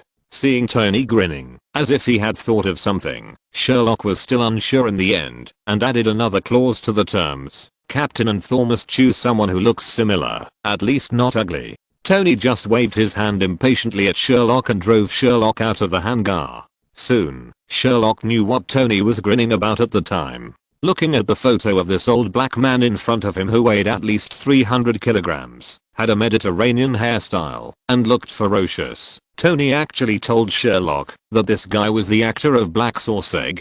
To be honest, if Tony hadn't told him that this guy was going to play the role of Black Boiled Egg, Sherlock would even think that this guy was a black version of Kingpin. It wasn't that Sherlock was discriminating, but Sherlock believed that guy who said he had to eat a kindergarten meal in one meal. He was asked to play Black Boiled Egg. Looking at Sherlock, who was doubting his life, Tony secretly ran to Sherlock's ear and said something. Sherlock's expression quickly changed from shock to non-acceptance, and then from non-acceptance to a smirk. After the two bad guys looked at each other, they couldn't even hide the ill intentions in their eyes. They immediately flipped through the script that Sherlock had written halfway. Neither of them expected that this little trick of the two would cause such a great psychological shadow to the captain and black boiled egg. Especially the captain, although he explained in every possible way that the movie was not a real event and was more for entertainment. There was a small group of people who firmly believed that the captain's quality was not high and privately gave the captain the title of quality captain. As for the black boiled egg, who was hiding somewhere, well, when he saw himself in the movie, according to legend, he shouted "Mother FXXK" almost all day in the office, accompanied by the sound of some broken utensils. Even Loki in Asgard didn't know that after the movie was released, there were a group of old perverts on Earth who were greedy for his body. As for the reason, it was simple, because Sherlock gave the role of Loki to Anne. Chapter 363 I'm a star in Marvel. It turns out that the novels about the entertainment industry that Sherlock read in his previous life were all bullshit. Acting is definitely not as easy and pleasant as described in novels. It can even be called painful from a certain perspective. This is the consensus of Black Widow, Hawkeye, Sherlock and Tony who have joined the crew. You have to know that this is the consensus when they are performing themselves. You can imagine how painful it is to act. It is not an exaggeration to say that if these 4 people are asked to fight the Battle of New York again, these 4 Avengers who want to experience the life of a star will not say much. They will definitely go up with their weapons and there will be no dragging. But if they are asked to act, it will be like Monday morning every day. From the moment they get up, their minds are full of 2 words: I want to die. God knows why a shot needs to be shot 30 or 40 times. You know, it is the same action and the same scene. After a day, Sherlock even felt that the muscles on his face were stiff, and even the most basic expression of smiling was a little unclear. Those actors can happily perform the same scene over and over again, and find their own shortcomings every time.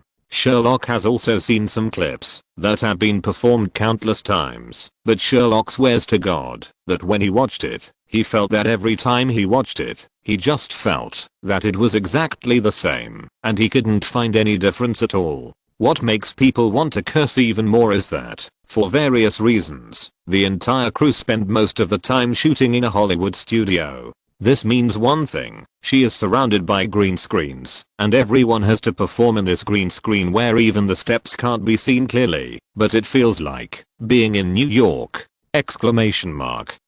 Others don't know. Anyway, Sherlock feels that this is too ridiculous. Let's assume a simple scene. If it is a scene of talking to a green fat man, in the cinema everyone sees the actor talking to the green fat man, but in fact, she is talking to a green bull on the head of the motion capture actor.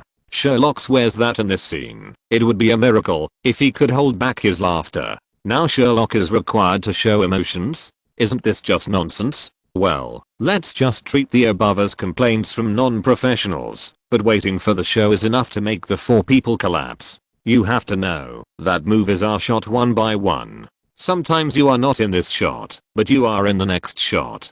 So you never know when it will be your turn. So most of the time, everyone is sitting on the chairs outside the studio waiting for the director to call you. After the initial freshness passed, there was only endless waste of time, and several people were so idle that they almost had a fight. Until now, Sherlock has realized how ridiculous the script he threw to Jane was, and how awesome Frigga was. In sharp contrast to the 4 people are the crew members, the real actors and directors. For these people, this movie is definitely the hottest point among the hot spots.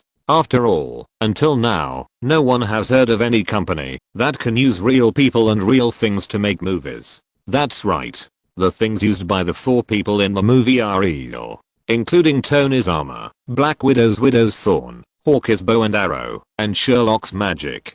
Combined with the serious Avengers, the director even thought that this was the strongest evidence for his Oscar impact. The actors who played Captain, Thor, and Hulk also had the same idea as the director. God knows how excited they were when they received the invitation from the Stark Group to make a movie. After all, they were filming a movie with real Avengers. Looking at the entire entertainment industry, this is the capital for bragging in the future. The only one who was a little confused about the script was the young man who played Captain. When he saw the script and the lines of the captain's quality, he felt like an idol was shattered. He even ran to the exclusive rest area for the 4 people more than once to ask if the captain at that time was really so quality. Of course, for the young man's question, Tony and Sherlock, 2 unreliable guys, played the good cop and the bad cop. One said that it was like that at the time, and the other said that of course it was a little entertaining. After successfully confusing the young man several times, he finally decided to respect the script and the ideas of the Avengers and act according to the script. As for Tony and Sherlock's childish behavior, the 2 bad guys, Black Widow and Hawkeye, always smiled and watched the 2 fooling the young people, and then closed the door after the young man who played the captain left, but they had no intention of correcting it. After all, the quality captain is one of the few fun things in their painful filming process. Just thinking about the captain who has always been gentle and elegant becoming the quality captain on the big screen makes people feel very interesting, isn't it? But to be honest, you still have to admire the director's ability to select people. The selected Thor and Captain really look very similar to themselves, and even the motion capture actor who plays the green fat man is the top motion capture actor in the industry. Sherlock and the other 4 even made a special comparison, pulling the Captain and Thor to the extent that the actors who play them are barely the real ones, and it is not an exaggeration to say that it is a kind of degree that makes people doubt whether they have a real brother. This has been confirmed by Odin and Frigga. Others may not know, but when Odin heard that someone was playing his son, he brought Pepper Potts and Frigga to visit the set. As Thor's parents, they were stunned for a long time after seeing the actor playing Thor. Even until they left, Frigga was still wondering whether she had given birth to Thor alone or a pair of twins. It was one of the few fun things in the painful filming career of the 4 people. Of course, in order to ensure the privacy of the 4 people, Sherlock still used a little magic. In fact, it was similar to what S.H.I.E.L.D. did with the blessing of transfiguration, except for Tony who still looked original. The other 3 looked very similar to their original appearance, but they definitely did not look like themselves. It perfectly fits the photos synthesized by S.H.I.E.L.D. when they concealed the identities of the Avengers. Even so, it did not stop the 4 of them from hating the idea of making a movie. Later on, even Anne, who was a pure person, couldn't stand it anymore. Tony even directly called Diddy to act in his place and asked Jarvis to control the armor to cooperate with the director in filming, while Tony went back to study the Dark Elf mothership that Sherlock had sent. Chapter 364 New Spaceship. The filming of the movie took nearly 2 months. Sherlock swore that, even if no one had been so tired at the beginning, Black Widow and Hawkeye probably thought so too. Even when Black Widow returned to the training ground and lay on the lounge chair next to the swimming pool, she was still mumbling that she would rather fight aliens again in the future than have anything to do with movies. But after all, the main job of several people is not actors, and they can even be regarded as investors, so they don't have to cooperate with the troublesome things such as the later publicity work. But even so, this movie has caused a strong shock in the entire entertainment industry, and countless entertainment companies have scolded Stark's Marvel Entertainment for not being Marshall. But the public is happy to see it. After all, the 2 points of real-life performances and real props are enough to attract everyone, especially Tony's armor. It should be said that the thing is really handsome when it transforms. And Sherlock's magic special effects are also full, and even a large part of the special effects money is saved. The cost savings alone are enough for Marvel Entertainment to make a lot of money. After all, magic has always been a big spender.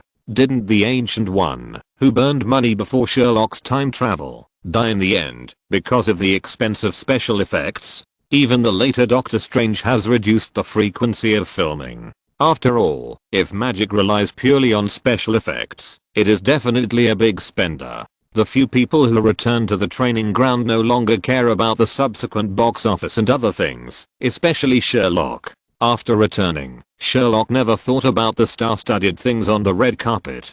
God knows how much torture acting is for a person. Anyway, Sherlock doesn't want to experience it a second time. When Sherlock returned home, his mind was full of his luxurious bath. After a full half month of living like a pig, waking up to eat, eating and sleeping, waking up to take a bath, and then eating again, Sherlock finally felt that the psychological scars caused by filming were slowly healing. After half a month, Sherlock stepped out of the door of his room for the first time and stretched out his body in the bright morning sun. But before Sherlock could fully stretch his body, Tony ran out of the hangar with an excited look on his face. Sherlock also looked for a long time before he was sure that the guy who ran out was Tony and not some weird homeless person or madman. After all, Tony's image now is really a bit unbearable to look at.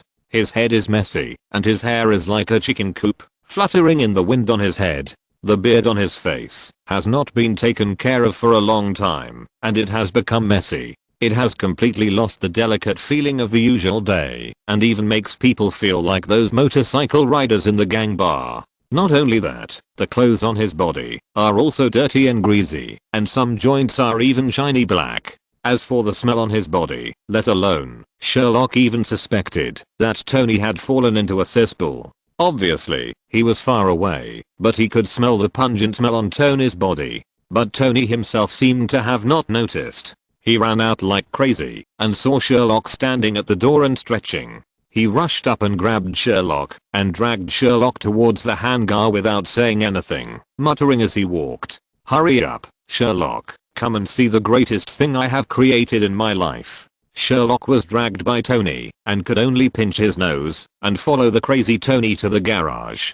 To be honest, if possible, Sherlock really wanted Tony to clean himself up first. After all, Tony was too sloppy now. But all of Sherlock's dislike disappeared without a trace the moment he entered a hangar.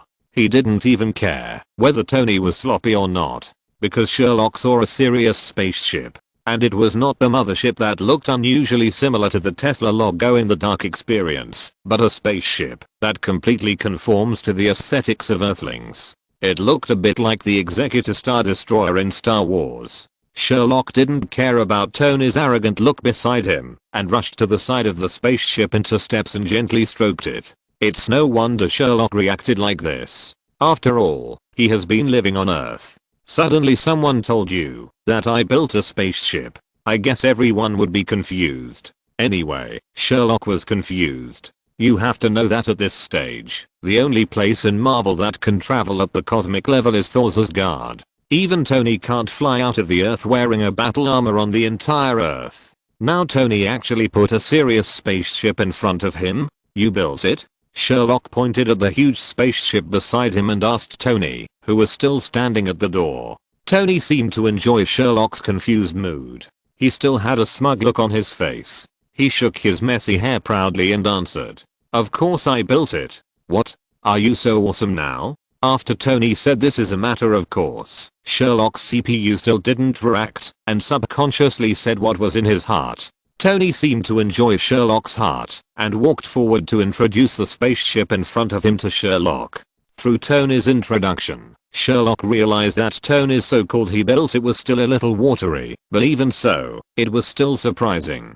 This spaceship was made by Tony, based on the Dark Elf mothership that Sherlock brought back. To be honest, Tony didn't like the twisted aesthetics of the Dark Elves, so the first thing he did after getting the mothership was to dismantle it. With the help of the steel construction team, Tony almost dismantled the entire mothership into parts, and also carefully studied the use of each part, especially those parts that were still intact. Then try to make these things yourself according to the uses and principles of these parts. If you really can't make them, try to use the parts on the mothership instead. The final product is this arrow-shaped spaceship that looks similar to the appearance of the Executor Star Destroyer in Star Wars. Of course, after all, this is Tony's first time making a spaceship, and he still lacks experience. The most typical example is the weapon system. For such a large warship, the weapons are still those artillery weapons on Earth, and even the main gun is just an enlarged version of the laser main gun. In other words, although this thing has the appearance of a star destroyer, it is actually just a civilian version of a spaceship, and it has no self-defense capabilities at all. But even so, Tony can be proud. Anyway, on Earth, apart from Tony, there is no one else who can make a spaceship. If you're listening to this novel on a channel other than Fanfic World, it means they downloaded and uploaded it without effort. We cordially invite you to visit our channel, Mundo Fanfic Novelos. There you'll find the original version of this story and you can explore many other novels of various genres. We're waiting for you to immerse yourself in a world of incredible novels. Chapter 365 Pre-Voyage Preparation. Tony took Sherlock to explain from the outside to the inside the first self-owned spaceship that he had built. You have to say that it really subverted Sherlock's cognition. Sherlock didn't understand a word of the professional terms for making spaceships, but he could still understand the facilities inside the spaceship. You have to say that, because the spaceship is really large. Tony was very thoughtful. The spaceship is almost like a small home. Tony has considered everything you can think of. Sherlock roughly estimated that, if there is enough energy, food, and water, this spaceship can guarantee the food, drink, and defecation of 2 people for at least half a year. In other words, as long as it is not an ultra long distance voyage, this spaceship can completely explore the universe. After all, this thing is made by the mothership of the Dark Elves. And the Dark Elves are a real meaningless cosmic civilization. When Sherlock followed Tony to the cockpit, Sherlock was extremely excited when he saw the sci-fi cockpit, especially the captain's seat in the middle. Sherlock even felt that the seat was flashing a dazzling light. So to put it this way, it felt like the command room in the mecha cartoons I watched when I was a child, and it felt like a dream come true. Standing in the command room, Sherlock looked at the hangar outside and the captain's seat that seemed to be emitting light. A bold idea began to grow wildly in Sherlock's heart like a sprout. Turning back and taking a look at Tony beside him, Tony, who was like-minded with Sherlock, immediately understood what Sherlock was thinking. He also looked extremely excited and gave Sherlock a look of affirmation.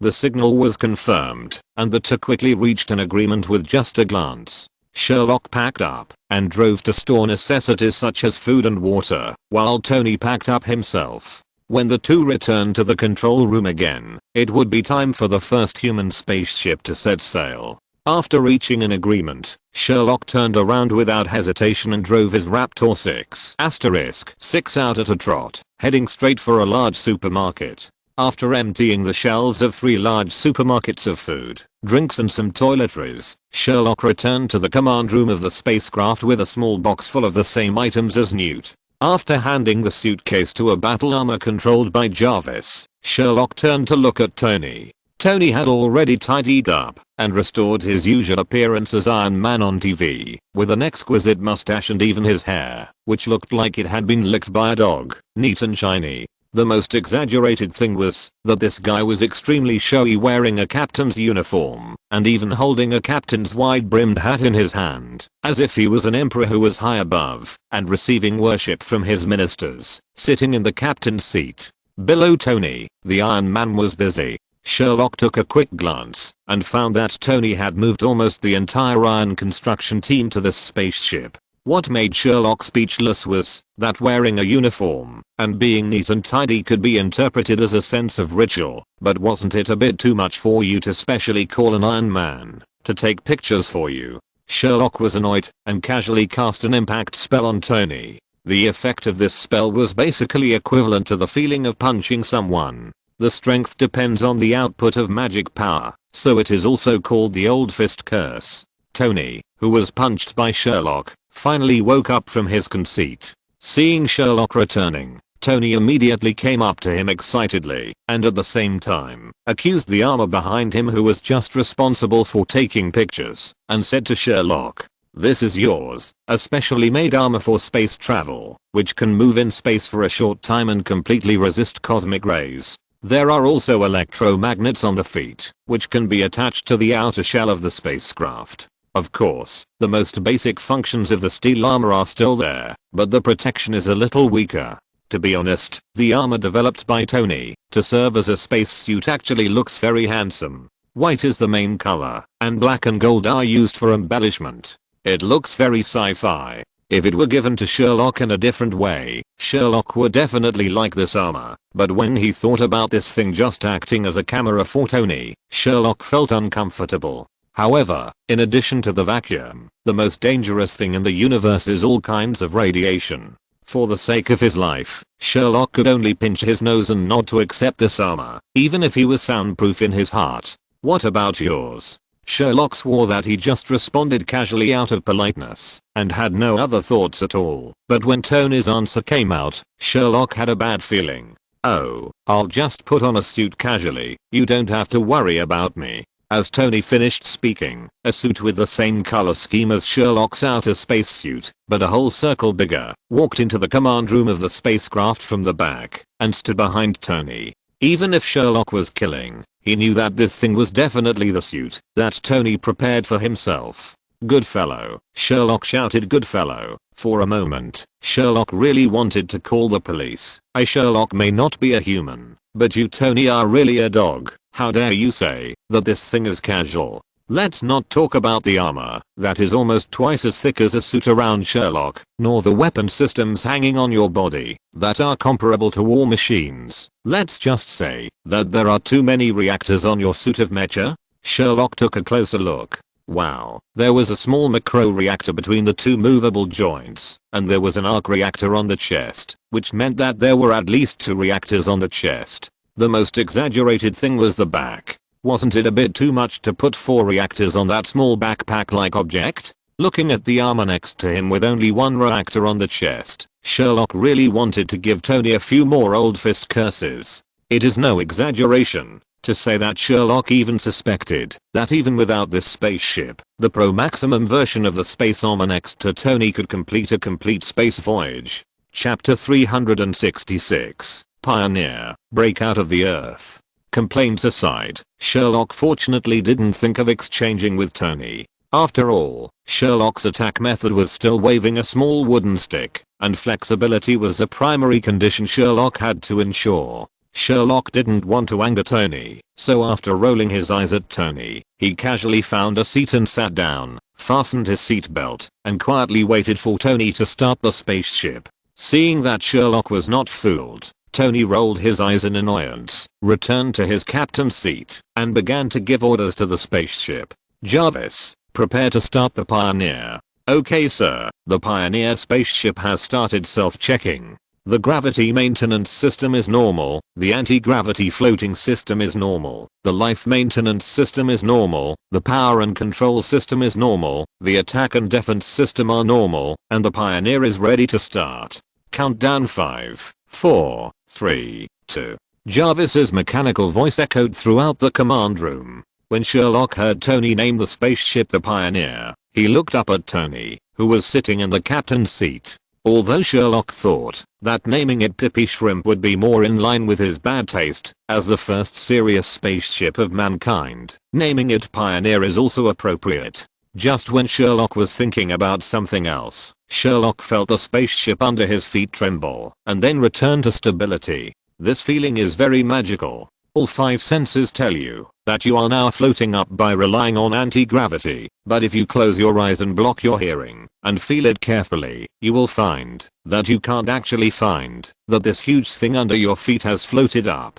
This is the first time Sherlock has ridden a spaceship in his 2 lives, so he can't help but be curious. Now Sherlock's head is more curious about the next first flight, and Sherlock has no mind to think about the rest. Through the glass window of the spaceship, you can see that the spaceship has begun to slide slowly towards the door of the hangar, and the door of the hangar has also ushered in its mission for the first time since it was built, and is slowly opening. After a while, with the hangar door fully opened, the speed of the spacecraft began to increase slowly, and it floated close to the ground to the runway outside the hangar.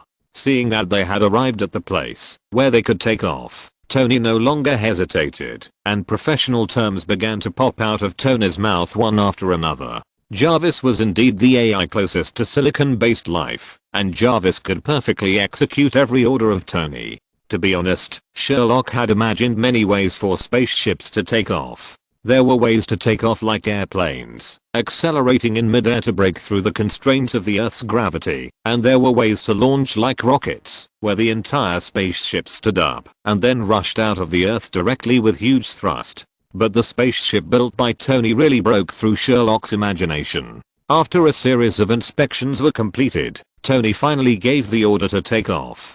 With the issuance of Tony's order, Jarvis went through the countdown, and the entire spaceship suddenly began to rise. That's right, it rose suddenly, just like pulling onions out of dryland. It rose all of a sudden. It stands to reason that the spacecraft should not be launched like this. After all, there are too many things to consider. Wind resistance and thrust to weight ratio are all problems. However, with the support of the anti-gravity system, the spacecraft just rises higher and higher in this outrageous way. Sherlock, who was sitting in the cockpit, even felt that he was not sitting in a spaceship taking off. Instead, he felt a bit like sitting in a high-speed elevator.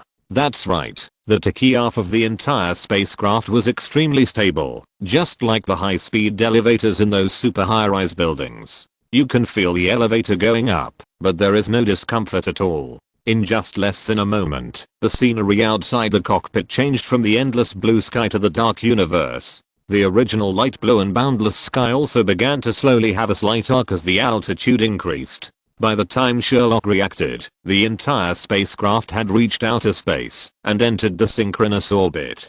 Although Sherlock has strictly traveled to Asgard twice, it is the first time in Sherlock's 2 lifetimes that he has really stepped out of the Earth like this. Unfastened his seatbelt impatiently, Sherlock walked to the window of the command room in 2 steps and looked at the blue planet under his feet with deep emotion. It is said that the higher the altitude, the better the view. Now Sherlock feels that this statement is indeed true. Seeing the view that only astronauts can see with his own eyes, Sherlock can't think of any other adjectives except the word shocking. It is really hard to imagine that he is making trouble in this ball under his feet, and outside this ball is the boundless universe. Sherlock seems to feel a sense of insignificance. This feeling is very magical.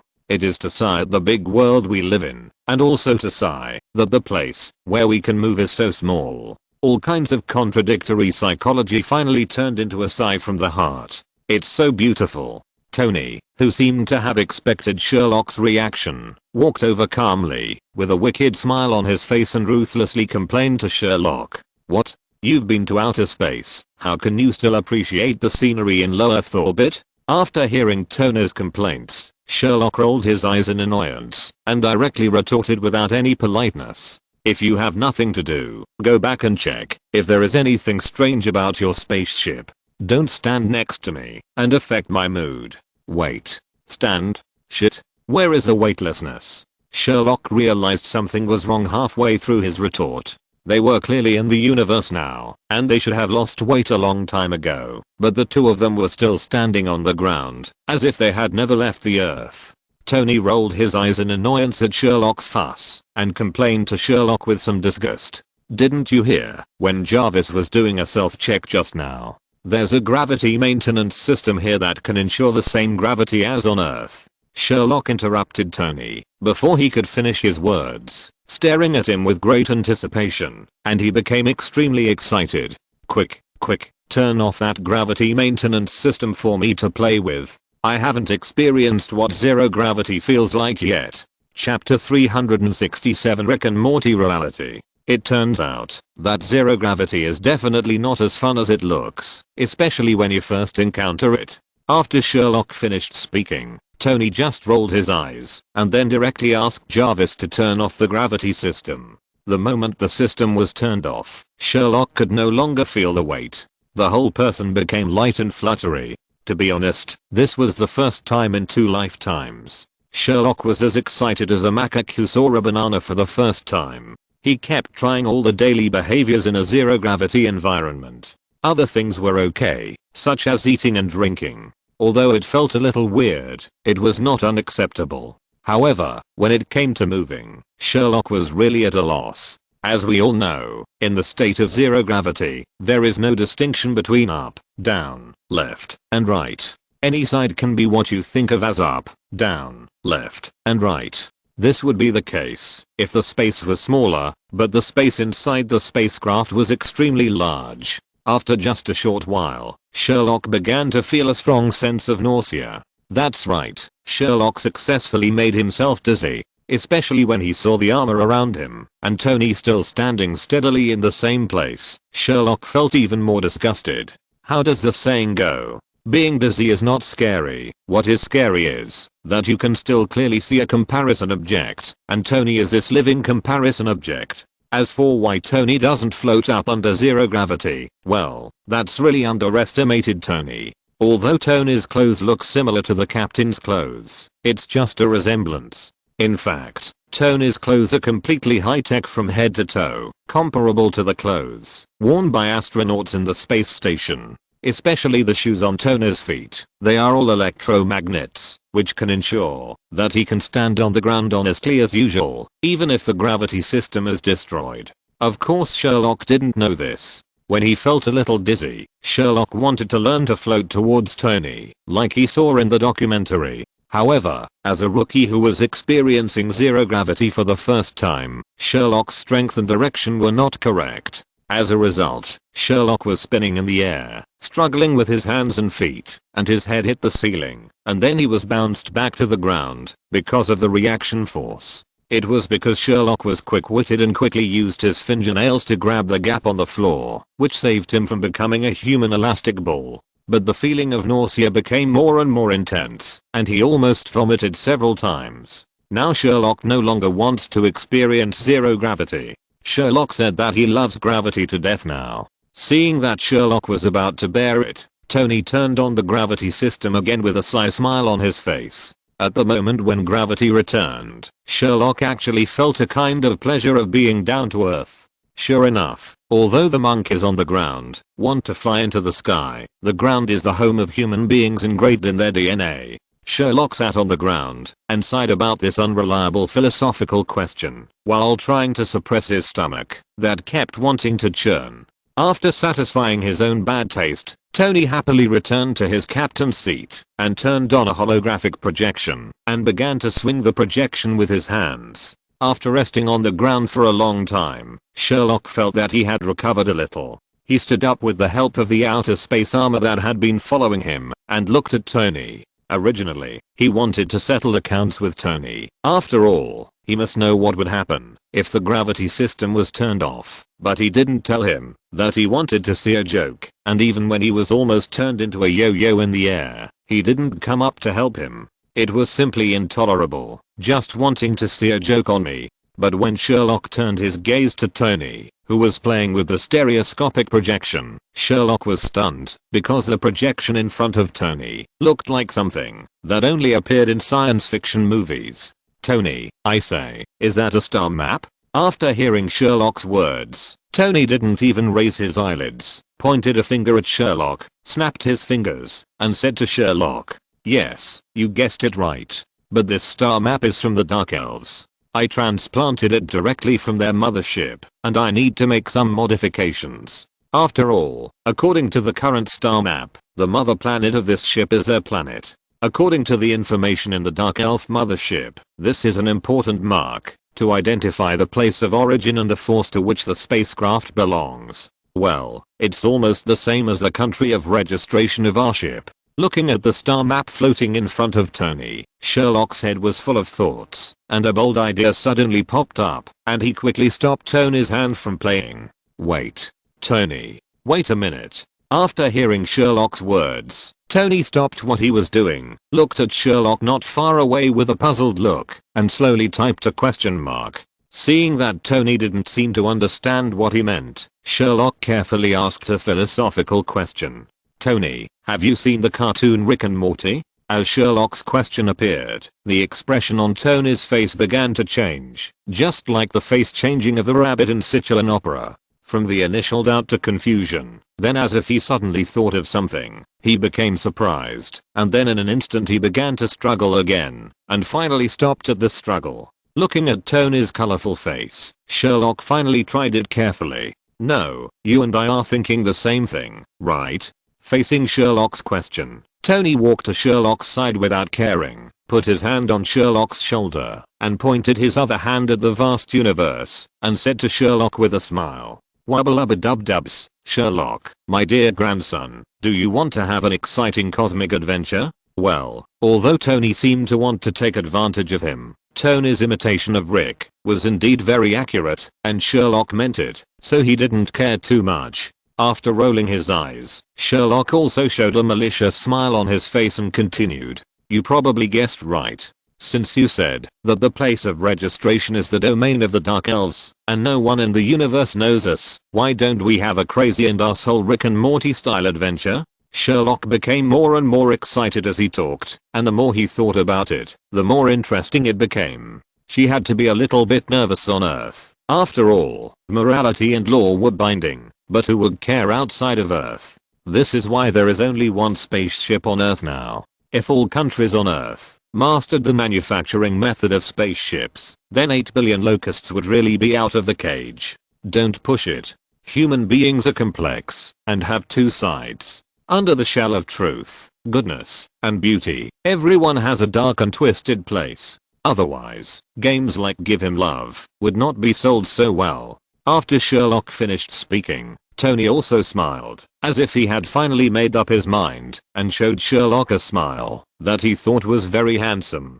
Who can refuse to be a handsome and charming asshole? To be honest, there are many things I have wanted to try for a long time. Chapter 368 Black Market. After a brief discussion, the two of them both showed a tacit bastard smile. Tony did not change the star map. After sending a message to his family, they cheered and found the nearest black market and started to rush there. In fact, according to normal logic, when going to an unfamiliar place, most people first go to a peaceful and stable place, and rarely want to go to a place like the black market that represents chaos and danger. But in the universe, such things are often illogical, especially in the Marvel world. Although the cosmic races in the Marvel world are not as terrible and dark as the Dark Forest described in the three-body problem, they are actually extremely chaotic.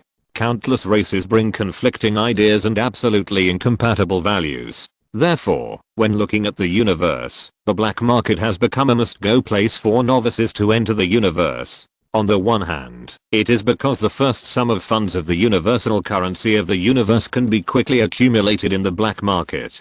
On the other hand, because of different races and different habits, the bosses of the black market often care most about the stability of the market. In other places, you may encounter official oppression of alien species, but you will never encounter such a thing in the black market. If you want to do business in the black market, the boss of the black market must ensure the safety of the people who come to him, even if the two races are hostile. Of course, if you leave the territory of the black market, the boss will not care about you. Even if you are beaten to a pulp, as long as it does not affect the black market, the boss will stand aside and open a bottle of good wine to watch the battle silently. Since there is this rule, as a guarantee of your safety, naturally, whether you come to the black market to do business or to issue tasks, the black market boss will take a high commission. The high commission means that every black market boss is rich. Over a long period of time, some black market bosses have armed forces that are not much different from some weak officials in the universe.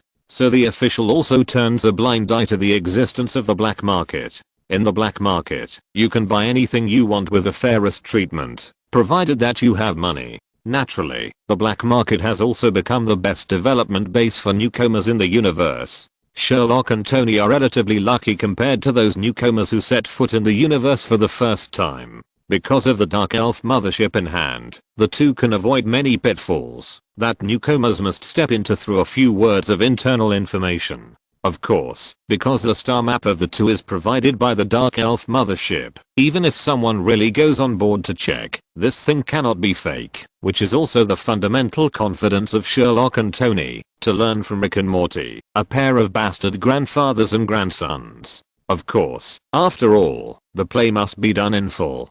Sherlock still took out the magic wand and performed a human body transformation on himself and Tony. Under Sherlock's magic, Sherlock and Tony both turned into the appearance of dark elves. It's just that Tony's image after transformation is inexplicably very similar to Rick in the cartoon, while Sherlock has changed into the most handsome guy among the dark elves according to the aesthetics of Earthlings. Although Tony strongly opposed Sherlock's bad taste, the magic wand was in Sherlock's hands, and Tony had no way to oppose it. But to be honest, Rick is also a serious genius, even more talented than Tony to some extent, so Tony is not so opposed to Rick's image, and finally gave up after a while. The two came all the way to the black market closest to the Earth.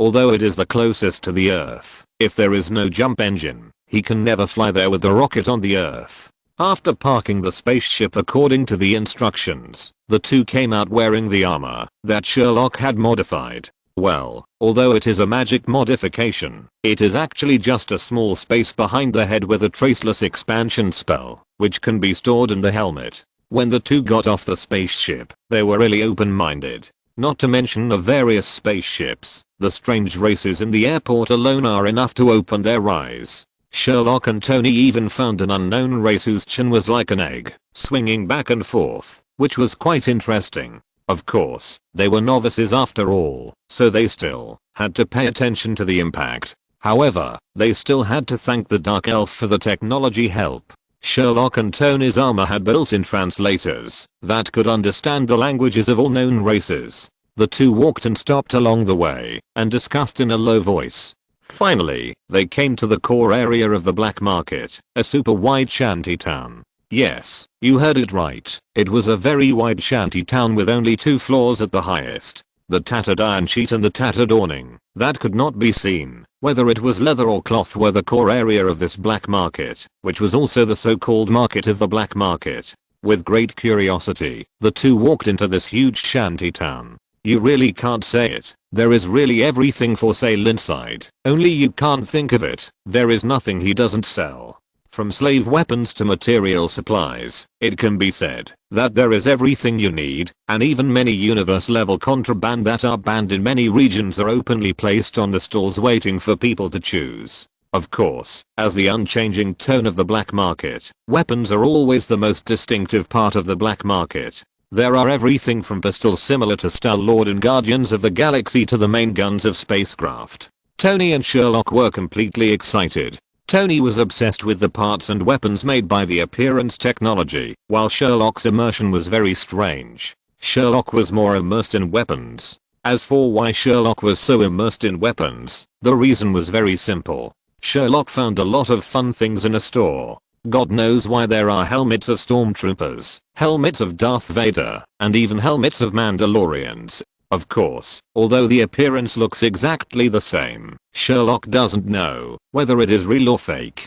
After all, the black market can only guarantee that you can buy anything with the fairest treatment, but it does not guarantee whether the things you buy are real or fake. For a collector like Sherlock, whether these 3 helmets are real or fake, Sherlock wants them very much. That's the price. Well, it's an astronomical figure for Sherlock, who is currently penniless. Of course, the 3 helmets that Sherlock had been dreaming about were thrown behind his head after he took less than 2 steps. The reason was simple, because Sherlock saw something he wanted more. Lightsabers. A whole wall of lightsabers. Chapter 369. Let's set a small goal first. Looking at the whole wall of lightsabers of various shapes and colors, Sherlock even felt that his saliva was about to fall. Not only the ordinary lightsabers in Star Wars, the sharp-eyed Sherlock even found 2 lightsabers with blades similar to the Mio Deo on the counter. God knows how much Sherlock wanted these 2 lightsabers at that time, and he even thought of the scene of fighting side by side with these 2 lightsabers. In the final battle of Avengers 4, Sherlock held a lightsaber in each hand, wearing tattered armor, and standing on a scorched battlefield, staring at Thanos holding his iconic weapon on the opposite side. The breeze blew gently on the battlefield, bringing up wisps of dust and smoke.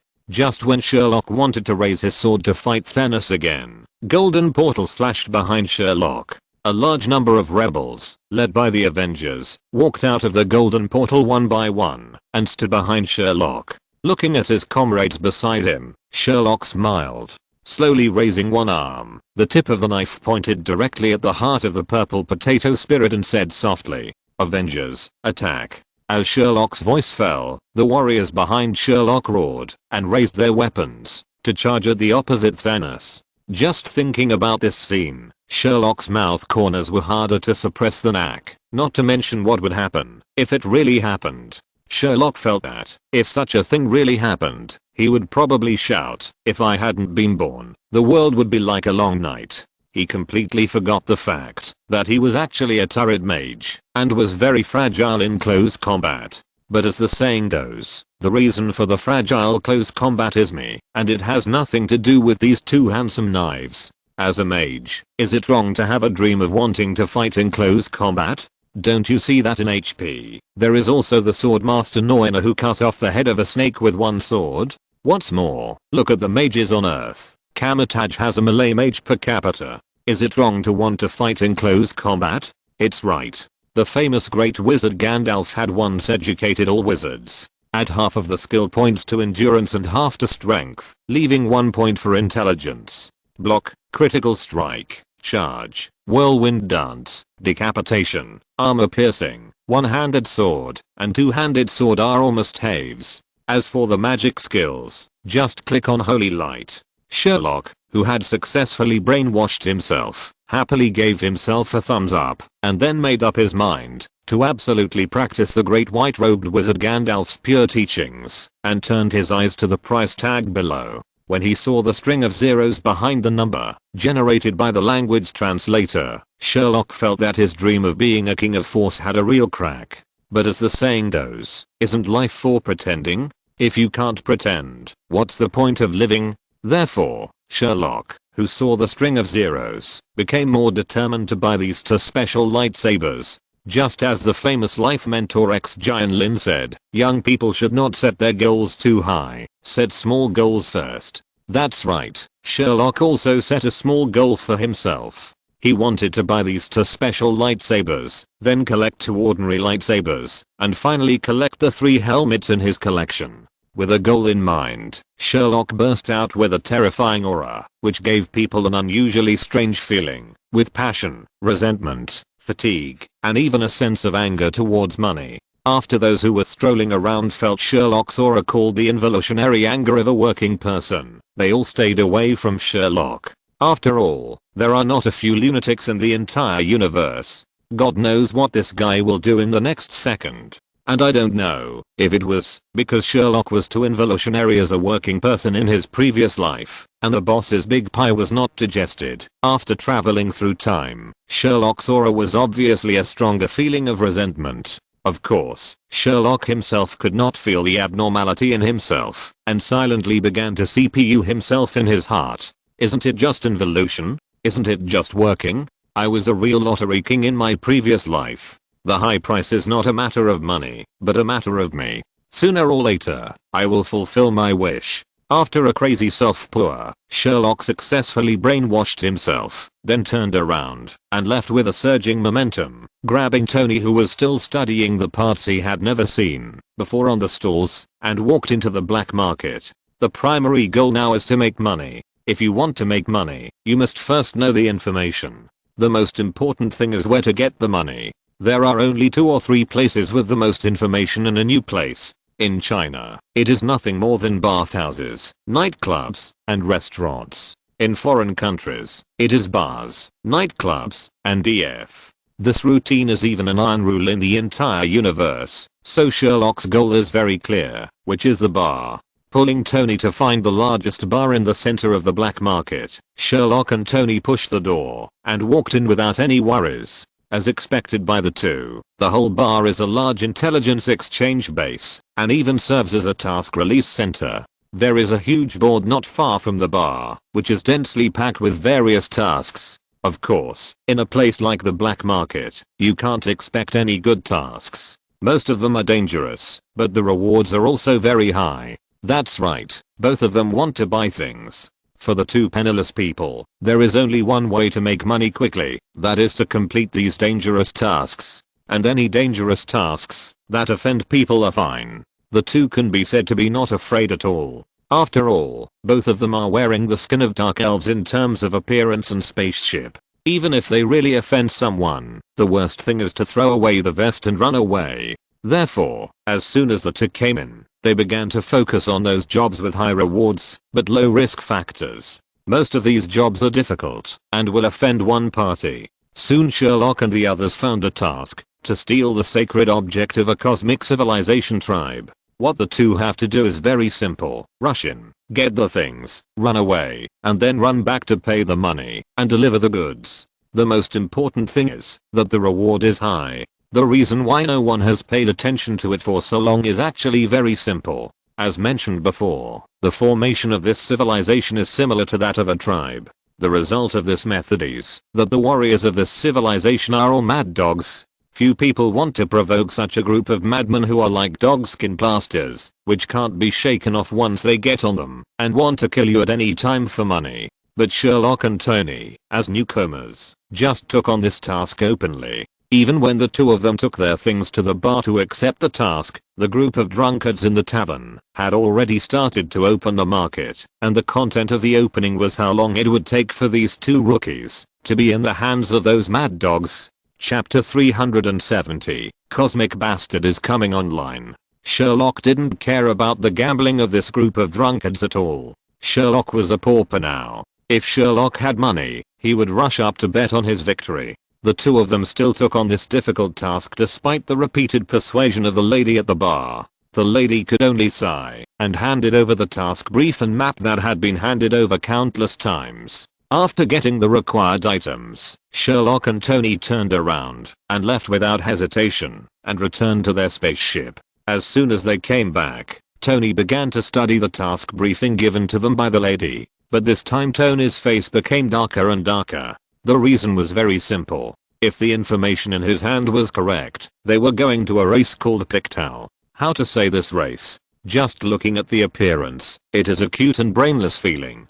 After all, both men and women of this race have the appearance of a lop-eared rabbit, just like the feeling of a rabbit man that can make Fury ecstatic. The only difference may be that men are all black and women are all white. Although the people of this race have such a cute appearance, what they do is not so cute. Everyone in the entire universe knows that these harmless looking guys are all idiots. If you provoke one of them, a group of people will rush out to seek revenge. Not only that, this race is also idiots. They like to do those pie-taking behaviors in battle. If you can be a dog, you will never fight hard. All forces in the universe are unwilling to provoke this group of guys. After all, if you fight, you will have to face the overwhelming idiots, and killing one will attract a group. The more you kill, the more it is really a headache. It feels like a spear sticking to shit, disgusting and breaking defense. Since the beginning of records, the only time this group of lunatics gave in was only one force. That force relied on its unparalleled number of people and warships and its technological strength that was one era higher than this group of lunatics. To crush this group of lunatics, it was not until the entire technology tree of Pictou was almost destroyed that this group of lunatics reluctantly retreated. This time, the sacred object of the Pictou race appeared in the vision of the entire universe for the first time. Only then did someone in the universe know that this sacred object was actually the reason why the Pictou race could mass produce soldiers. In fact, it is quite interesting to say that this so-called sacred object is actually a kind of radish that can only grow on an altar on the Pictou home planet. What is interesting is the function of this radish. For the Pictou people, this radish can make the people of the Pictou people get pregnant and born quickly and then grow up to become a qualified soldier. For other races, the function of this thing is actually an enhanced version of the blue pill. The awesome thing is that, after eating this radish, you can control yourself according to your own wishes. And the most important thing is that, after eating this radish, you can be guaranteed to have a child of your own, even if it is a eunuch. After Tony finished reading the introduction of the things he was going to take back, his face became unusually strange, and he pointed at the introduction on the stereoscopic projection in the air without hesitation and complained. So, we risked our lives to provoke a bunch of lunatics, just so that some infertile rich man could have a child? Sherlock would not pay too much attention to Tony's complaints. Sherlock, who was in a rage, didn't care whether this matter was weird or not. The money was the real thing. He went up and slapped Tony on the head and complained to him. Who cares about him? Getting money is the real thing. Who cares what he wants to do? Besides, even if he is provoked, the worst that can happen is that he will throw away the vest and change another vest. What's there to be afraid of? Just show some of your momentum as Rick. After being mercilessly complained by Sherlock, Tony scratched his head and reacted a little. Sherlock was right. Who cares? Just do it. He immediately began to discuss with Sherlock how to deal with this matter with great interest.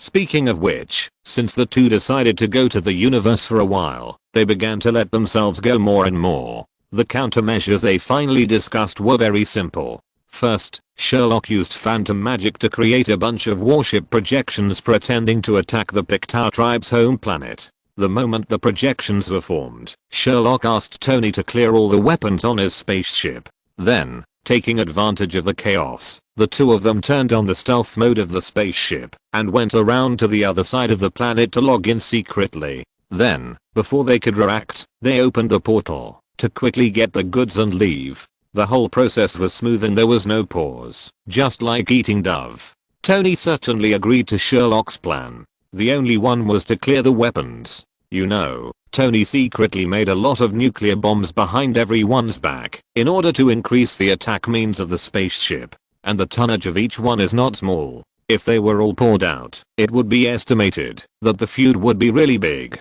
However, this idea only appeared for a second and disappeared without a trace. Just as Sherlock said, this was done by the dark elf named Rick. What the hell does it have to do with me, Tony? He immediately said that there was no problem at all. Let's go and rob the money. After reaching an agreement, the two immediately drove the spaceship and started to set off towards the destination. When the two arrived at the mother planet of the Pictou tribe after many space jumps, they were both dumbfounded. It is said that the universe is so big that there are all kinds of wonders.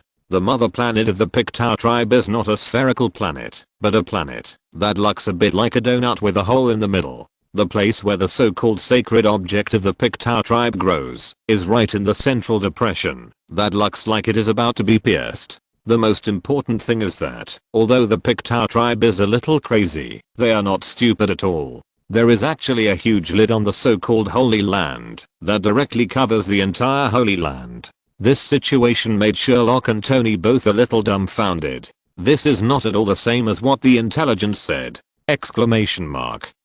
Morty, my dear grandson, what do you think? Looking at the scene in front of him, that was inconsistent with the intelligence, Tony asked this soul-searching question, while stroking his chin, while sitting in the captain's seat. Sherlock rolled his eyes in annoyance at Tony's question, and complained directly to Tony. Don't take advantage of me. What can I think?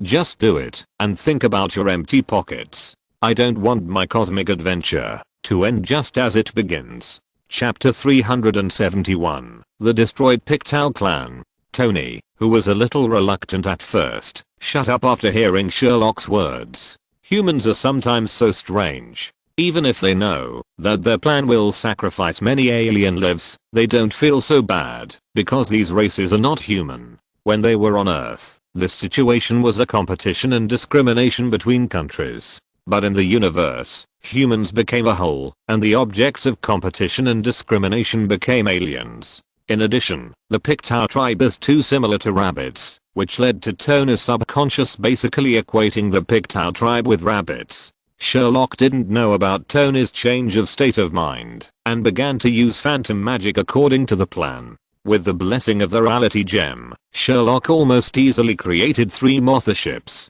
If there were other cosmic forces here, they would find that the appearance of the spaceship Sherlock transformed was extremely familiar. It looked very much like a mothership spaceship under the power of a purple potato spirit in the universe that made people shudder. But if you look closely, it is a little different. Well, yes, Sherlock did make up the projection according to the appearance of Thanos' spaceship, but you can't expect Sherlock to perfectly restore Thanos' spaceship based on just a few scenes in the movie, right? Then again, after so long, Sherlock can roughly remember the general appearance of the mothership of Thanos' forces, which can be regarded as a good memory. So don't care too much. It would be best if you can get rid of this blame. But if you can't get rid of it, it's okay to confuse it. Tony, who had thought it through, asked Jarvis to fire a volley of weapons in the spaceship at the moment when Sherlock's projection completely appeared, and did not directly empty the inventory as Sherlock said.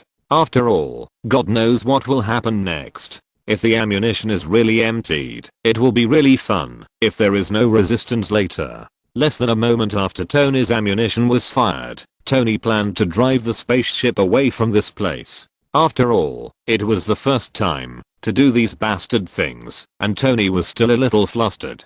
But just when Tony was about to turn around, Sherlock stopped Tony all of a sudden. The reason why he stopped Tony was very simple. Something seemed to be wrong. Logically speaking, the weapons Tony launched were not energy weapons. Most of them were missiles. Even if the Pictou clan was a cosmic civilization, it was impossible for them to not be able to defend against these products that had just entered the cosmic civilization. But the facts are often full of drama. The missiles Tony launched seemed to have not attracted any attention. Just like taking Teacher Ma's ghost knife, they entered the atmosphere of the Pictou clan's home planet without any obstruction. Sherlock and Tony watched these missiles plant several mushroom clouds on the Pictou clan's home planet. Logically speaking, according to the information in the intelligence, at the moment the mushroom cloud rose, a group of Pictou clan members should have rushed towards Sherlock's phantom like mad dogs. But the amazing thing is that the Pictou clan seemed to ignore those mushroom clouds, not to mention the mad dog, and even had no reaction at all. Something is wrong. Something is very wrong. After Sherlock and Tony looked at each other, Tony immediately ordered Jarvis to turn on the visual invisibility of the spacecraft, and slowly followed Sherlock's projection and slowly began to move closer to Pictou's home planet. As the two slowly entered the atmosphere of Pictou's home planet, they finally found out what was wrong. The buildings on Pictou's home planet became tattered, and it looked like they had experienced a war. In the entire shabby city, except for plants, there was no moving thing. The situation is not right, Sherlock. According to the intelligence, when we accepted the mission, there is no race willing to provoke this so-called mad dog Pictou clan, but now it is obvious that this place has been destroyed by war. Tony looked at the dilapidated appearance of the planet under his feet solemnly, and said to Sherlock with a serious face. In this regard, Sherlock also had a solemn face. Looking at the entire universe, the only one who could do this quietly, except the god group, was the purple potato spirit. What Sherlock didn't expect was that he saw the tragic appearance of the family planning office of this universe after work, when he just stepped out of the earth for the first time. Shaking his head, Sherlock finally focused on his task. For Sherlock, this was just an alien race that had nothing to do with him. Sherlock didn't even know the people of this race. It was a bit difficult to ask Sherlock to empathize with him. Not only Sherlock, but even Tony was the same. However, compared to Sherlock, Tony undoubtedly had more to think about. For Tony, instead of being sad and compassionate, it would be better to complete the task quickly, get the money, and buy the technology that he could use. First, he could arm the Earth, and second, he could arm himself. After all, if he could destroy the Pictou clan silently, then this mysterious force could also destroy the Earth silently. Only more accumulation of power was what he should do most at present. The two quickly reached a consensus on the matter, and found a safe place for the spaceship to float and wait. Sherlock and Tony put on their armor, and flew towards the so-called Holy Land of the Pictou clan. As the two approached the so-called Holy Land, the bodies of the Pictou clan began to gradually appear. The closer they were to the Holy Land, the more bodies there were. Even when they arrived next to the big iron cover of the Holy Land, Sherlock and Tony almost vomited, because they saw a pile of corpses that was almost like a mountain. Not only that, the entrance that was supposed to be on the big iron cover also disappeared without a trace. Only traces of the gate could be vaguely seen. It looked like someone had welded it alive. Sherlock really couldn't stand such a disgusting and cruel scene. He waved his magic wand casually, and a blue and red flame flew out of Sherlock's magic wand in an instant, turning into a giant python, and began to devour the mountain of corpses under the feet of the two. After the two waited for a long time, the pile of corpses under their feet were finally burned to ashes by the flames, and the door that was welded shut by someone finally revealed its original appearance. If you're listening to this novel on a channel other than Fanfic World, it means they downloaded and uploaded it without effort. We cordially invite you to visit our channel, Mundo Fanfic Novelos. There you'll find the original version of this story and you can explore many other novels of various genres. We're waiting for you to immerse yourself in a world of incredible novels. Chapter 372. Tony is frightened. Seeing the huge metal door in front of him, which was so big that it could be used to enter and exit a mothership, being welded shut, even Tony knew that the situation seemed a little different. After the two looked at each other, Tony activated all the weapons of the armor mountain and aimed them at the door, while Sherlock waved his wand and used a spell to open a hole the size of a person in the welded door. The hole was pitch black, and it looked like a huge mouth of the abyss that would swallow anyone it wanted, just like the gates of those haunted places in horror movies. Both Sherlock and Tony swallowed hard after seeing this scene. Although they were both nominally the kind of people who were not afraid of ghosts and gods, they still felt a little nervous when it came to this moment. Sherlock, you're awesome. Go first. Get lost. I'm a squishy guy. You're a meat shield and you want me to go first. You're not squishy at all. With the armor I gave you, you're not squishy at all. I'll cover you from behind. Bullshit. Tony, you're my uncle. You think you're Rick in the adventure. If you don't go, do you expect me, a Morty, to clear the way? Sherlock and Tony stood at the entrance of the cave and pushed each other for a long time and finally played rock paper scissors to decide who would go first. Unfortunately, Tony's luck was never as good as Sherlock's, so in the end it was Tony who went first. After taking a deep breath, Tony turned on almost all the lights on his body, and even his weapons were ready, and then he raised his arm and stepped carefully into the dark cave. The first few steps were fine because of the light coming in from the hole behind him, but at the fourth step, the light from Tony was swallowed up by the endless darkness, and Tony even felt that no matter how strong the light was, it could not reach very far. Humans are phototropic, and no one likes a dark environment where one cannot see one's hand in front of one's face, especially when one is in an unknown environment. In ancient times, a strange environment where one cannot see one's hand in front of one's face basically meant death. Such fear has almost been engraved into human DNA, so even if Tony is brave at this moment, his calves are cramped, especially when Tony turned around and found that Sherlock did not catch up. This feeling of fear began to become more and more strong. Sherlock, where are you? In the end, Tony couldn't help but shout directly. Along with Tony's shouting, Tony's roar continued to echo in the entire space. In the quiet surroundings, no sound could be heard except for the constantly reflected echoes. Fortunately, Sherlock was still reliable at this time and answered Tony. Stop screaming, I'm looking for something, I'll be in soon. After hearing Sherlock's voice, Tony was relieved. Just as he turned around to continue exploring inside, a distorted and terrifying face appeared in front of Tony. What a terrifying face it was. The little rabbit face, that should have been ecstatic with fury control, had now turned purple, and the facial features on the face were distorted for some reason, as if it was experiencing an extremely painful thing. The two big eyes, that should have been unresponsive, were now grayish white, but they could not hide the resentful look in the eyes. Suddenly, face to face with such a thing, even if Tony had a big heart, he could not withstand such stimulation. He immediately let out a heart-wrenching scream and subconsciously raised his arm to punch. Under the powerful power of the armor, the terrifying face in front of Tony was almost smashed into pieces by Tony like a watermelon.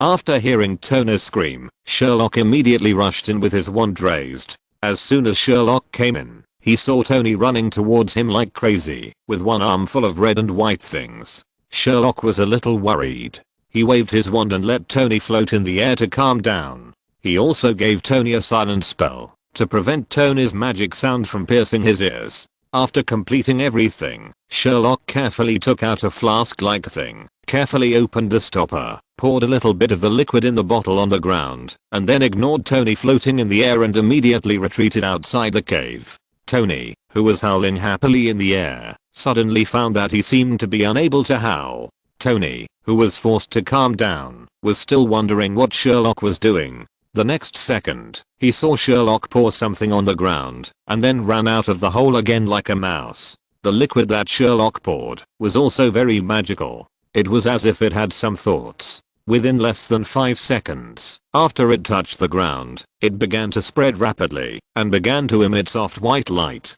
The speed of the white light spreading was extremely fast. In just a few breaths, the originally dark space behind the welded door was illuminated in every detail. Tony also saw what he had just blown up in the head. It was a corpse that had long lost its life. Judging from the posture of the corpse on the ground, it should have died of lack of oxygen. Not far from the corpse he had blown up, there were many such corpses. The closer to the door, the fewer corpses there were, as if they could not hold on to the door. The originally dark space was illuminated, and people could see clearly what this place was. This was a maintenance workshop for a spaceship that looked quite sci-fi, but there was no spaceship parked in this huge place. Sherlock also walked in and removed the magic on Tony. The moment the magic was removed, Tony immediately began to complain. "Sherlock, you kid are deliberately making fun of me, right? You have such a good thing. Why didn't you take it out earlier, but let me in, and then you took it out after I was scared?" Sherlock just rolled his eyes helplessly in response to Tony's accusation. He also thought for a long time before he remembered that he seemed to have a magical plant called luminous moss that could deal with the current situation. But in HP, this moss is classified as a dangerous magic plant of XXXX level. It's no wonder that Sherlock couldn't remember it for a while, and the reason why this thing is classified as a magic plant of XXXX level is actually very strange. That is, this thing can only spread in a lightless environment, and during the spread process, it will parasitize on the surface of anything it can touch, and it cannot be removed. The only thing that can stop this thing from spreading is other light sources. The most important thing is that this thing is also very corrosive. If it is really parasitic, then the final outcome will only be slowly corroded into a pool of water. Of course, Sherlock will not tell Tony about this matter, but just rolled his eyes helplessly before answering. "Don't mention it, I just remembered it. Go and complete the task quickly. When you're done, come back and get the reward." Chapter 373 Search carefully.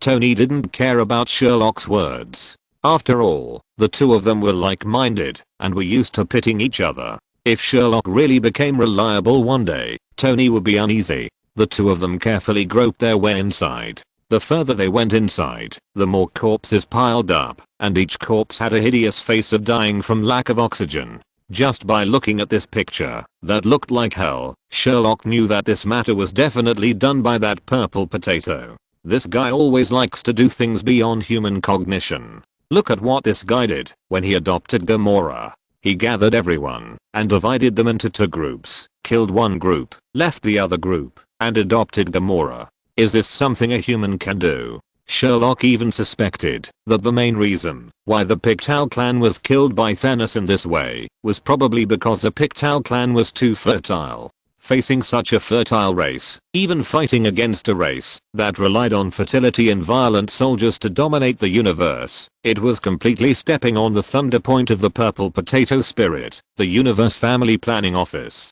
Of course, it is also possible that when Thanos and the Pictou clan started fighting, some people hid in the building with a big iron cover, and the other part charged forward as warriors.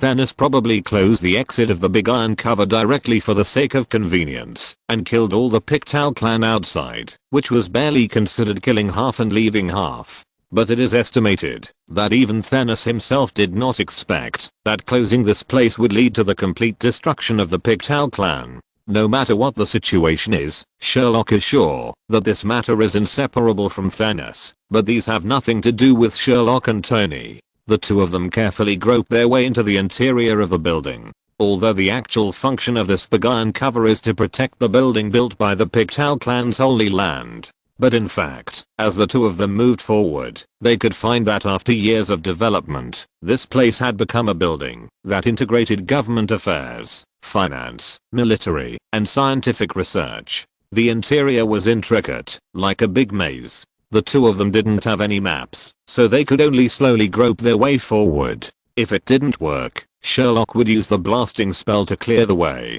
The corpses along the way were also endless, and gradually the two of them even got used to the corpses that appeared from time to time. As the two of them went deeper, Sherlock began to have some immoral ideas in his mind. "Tony, you said that there are no living people in the Pictou clan now, so are their assets also considered ownerless?" As soon as Sherlock's words came out, Tony, who was still moving forward cautiously, stopped in his tracks and turned around to look at Sherlock with an extremely complicated look, as if he had just met Sherlock for the first time. After a while, he patted Sherlock on the shoulder and said to Sherlock, "It's you." although your idea is immoral, I like it very much." After saying that, he turned around and walked back without hesitation, which made Sherlock confused. He suddenly grabbed Tony, who was about to walk back. "No, what are you doing?" Seeing that Sherlock was holding him, Tony was a little impatient. He shook off Sherlock's hand holding his arm and grabbed Sherlock's collar by the back of his neck and pulled Sherlock back. "What else can I do?" "Of course, I will go back and search again. Monkey, remember to search carefully for me."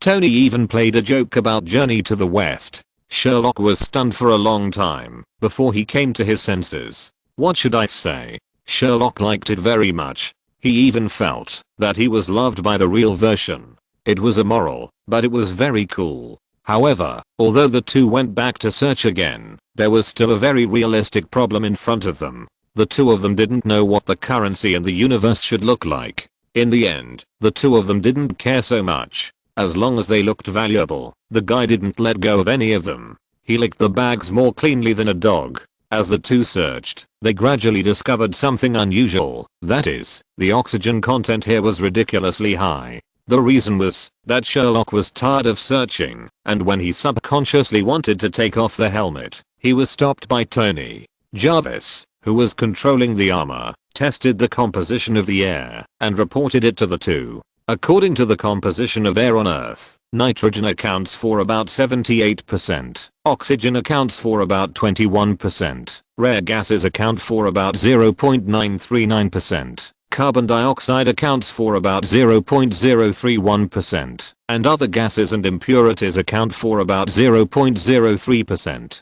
But the composition here is a bit strange. According to Jarvis's test, nitrogen accounts for about 50%, oxygen accounts for about 49%, rare gases account for about 0.939%, carbon dioxide accounts for about 0%, and other gases and impurities account for about 0.061%. In other words, the helmet on the head can actually be taken off inside this big iron cover, but the only problem is that you may get oxygen intoxication after taking off the helmet. And the most important thing is that the percentage of carbon dioxide is 0, which is very magical. It stands to reason that, as long as it is a living thing, it is impossible not to produce carbon dioxide, but the magical thing is that the percentage inside this big iron lid is 0. This made Tony, a scientist, almost run out of CPU. After thinking for a long time, Tony could only come to a conclusion that these Pictus were not breathing oxygen, but carbon dioxide and nitrogen. Just after Tony made this speculation, Jarvis, who was in the spacecraft, confirmed Tony's conjecture. The atmospheric monitoring on the spacecraft determined that the basic composition was the same as the atmosphere on Earth. The only problem was that the carbon dioxide content and oxygen content in the atmosphere were reversed. On Pictau's home planet, the oxygen content was only 0.031%, while the carbon dioxide content was as high as 21%. Sherlock was shocked. What kind of environmentally friendly and pollution-free carbon-neutral artifact is this? If this thing was placed on Earth, it would definitely be the favorite species of those environmentalists. The most important thing is that according to Tony's deduction, this group of so-called Pictau people are actually similar to plants on Earth. They have the ability to generate energy by synthesizing oxygen through nitrogen and carbon dioxide. In other words, you can imagine this thing as a living tree with the appearance of a lop-eared rabbit. After hearing this, Sherlock even considered whether to carry one of her mother's bodies back to the ship for dissection. After all, according to Tony, this thing almost does not need to eat, or only needs to eat very little to survive. Is this the favorite species of the impure environmentalist girl? Chapter 374 How do unscrupulous businessmen do business? The two of them were like the devils entering the village. Not to mention the corpses, even the furniture that looked good was cleaned up along the way. This was because Sherlock had the bug-like magic skill of the traceless expansion spell. After packing more than a dozen boxes of the same type as Newt, Sherlock and Tony came to the core area of the Pictau clan. It was completely different from the Holy Land that Sherlock imagined. As a cosmic civilization, according to Sherlock's imagination, this so-called Holy Land should be full of high technology and special aesthetics. But in fact, the core of the Pictou clan, that is, the Holy Land, looks like a primeval forest. Everything looks like a toy made of the most primitive tools. Especially the facility, that looks like a council hall or a judgment hall. According to Sherlock's imagination, this place should be solemn and solemn. Even if it can't catch up with the House of Representatives on John Bull's side, it should be like the 46th room in the Death God, full of solemnity. But in fact, in Sherlock's opinion, this place can even be said to be full of childishness. God knows why these mad dog-like lop-eared rabbit-like guys would think of turning the towering trees into chairs and making them their most central area. What even Sherlock couldn't figure out was that, if you like natural scenery so much, why do you have to add a big iron cover on it? Is it just to prevent someone from stealing your famous blue medicine in the universe? Sherlock said he couldn't understand these aliens. Of course, the so-called national treasury of the Pictou clan that the two of them were thinking about the most would naturally not be let go. Well, it can only be said that the purple potato spirit is not a fool. Except for some small gadgets that the two of them couldn't understand scattered all over the ground. The entire place, that should be the national treasury, can be said to be empty. In line with the principle of not wasting, the two of them didn't let go of the small gadgets on the ground and stuffed them all into Sherlock's small box. Sherlock even didn't let go of those chairs in the council hall that looked like big trees. He stuffed several of them into his small box. God knows whether this thing is worth money or not. Anyway, he stuffed it in and talked about it. When the two of them had almost scraped off a layer of the ground, they headed towards the so-called Holy Land in the center. As mentioned before, this so-called Holy Land is actually a small forest. Because of the long-term entry and exit, this forest protected by steel has been trampled out of the road. The two quickly came to a small lake along the road. In the middle of this lake is the place where the carrot that can treat infertility in the universe grows. The magical thing is that, if Sherlock's magical plants did not glow, this place should be pitch black. Even with the existence of Sherlock's glowing moss, the light here should be soft. But the actual situation is that, I don't know what the principle is, there is a beam of light that shines on the small island in the middle of the lake, which looks like the hiding place of the artifact in the game. After looking at each other, the two did not hesitate too much, and immediately started the thrusters of the armor, and flew to the small island in the middle of the lake. After the two landed, they found that in the middle of the lake island, in the area with the most concentrated light, there was a small vegetable field, and in the vegetable field there was a golden plant growing wantonly. Tony also took out the mission brief and checked it. It was indeed the mission item in the mission brief. The two of them were relieved, and turned into the purest vegetable farmers, and began to pull radishes. Of course, as a shrewd businessman, although Tony rarely interfered with the management of the company, he did not know nothing. Although the mission stated that the more the better, the higher the price. But as the saying goes, things are rare and expensive. After pulling about 10 radishes, Tony asked Sherlock to stop the work in his hands. Without any burden, he stuffed 8 radishes into Sherlock's place. Tony took 2 radishes and put them in his backpack, and then made a decision that stunned Sherlock. That's right. After Tony took Sherlock to the sky, he activated the missiles on his body and fired a lot of missiles, which directly washed the small island in the middle of the lake. Seeing Sherlock's confused gaze, Tony smiled and said to Sherlock, "Come on, my dear nephew, Rick taught Morty the first lesson. As a businessman, only monopoly and only one, and the number is scarce, can quickly accumulate wealth." Tony said this. Sherlock also reacted, silently gave Tony, who turned into a profiteer, a thumbs up. It seems that you have already learned how to become a universe version of the protagonist who gives him love. Although this sounded strange, Tony thought Sherlock was praising himself. He rolled his eyes at Sherlock and called Sherlock to start returning. In fact, Tony's meaning is very simple. Only exclusive and scarce things are valuable, and Tony's approach is also very simple. He left 8 carrots for emergency use. For the remaining 2 carrots, one was handed in for a task to make his own reputation, and the other was directly put on the black market for auction. You have to know that this is the only remaining holy object of the Pictou clan. As long as this name is known, even collectors who originally had no interest in this thing will flock to it. It can only be said that Tony is worthy of being a profiteer. This wave really earned both face and money. Of course, Sherlock is not a fool. When the two came to the exit, Sherlock did not hesitate to stop Tony, who was about to leave, took out his wand, and fired the fiendish fire at the hole for half an hour. In the end, Sherlock used transfiguration to seal the entire hole in an extremely inhuman way. You have to know that the fiendish fire is not an ordinary flame. This thing does not have to have the 3 element of combustion to burn.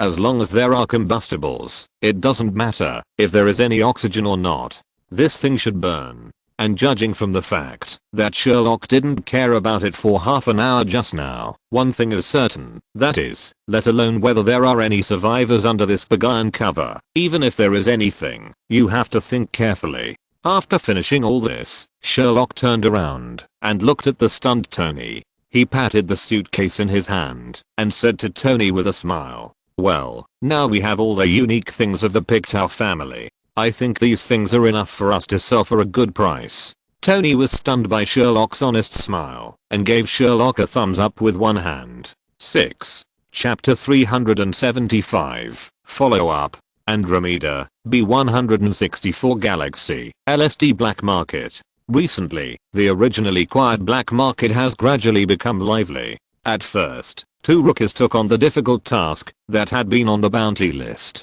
At first, no one paid attention to it. After all, there are often some noobs who don't know how to live or die and choose this life-threatening task based on the high bounty, but no one has ever seen any of these noobs come back. But this time it was different. The 2 noobs really brought back the items needed for the task, which caused a lot of waves and the whole black market began to boil. Of course, this was just the beginning. What really made the whole black market boil was what happened later. You know, the essence of civilization is actually not liking to listen to the advice of the elderly and maintaining a curious mentality, especially a curious mentality, which is a necessary condition for every civilization to progress. And these races that have entered the cosmic civilization are all players with explosive curiosity, commonly known as those who love to watch the excitement. The fact that the task that was supposed to be on the bounty list was completed by 2 novices was itself full of desire to explore. Therefore, some guys who couldn't hold back their curiosity secretly ran to the home planet of the Pictou family to see how the 2 people completed the task.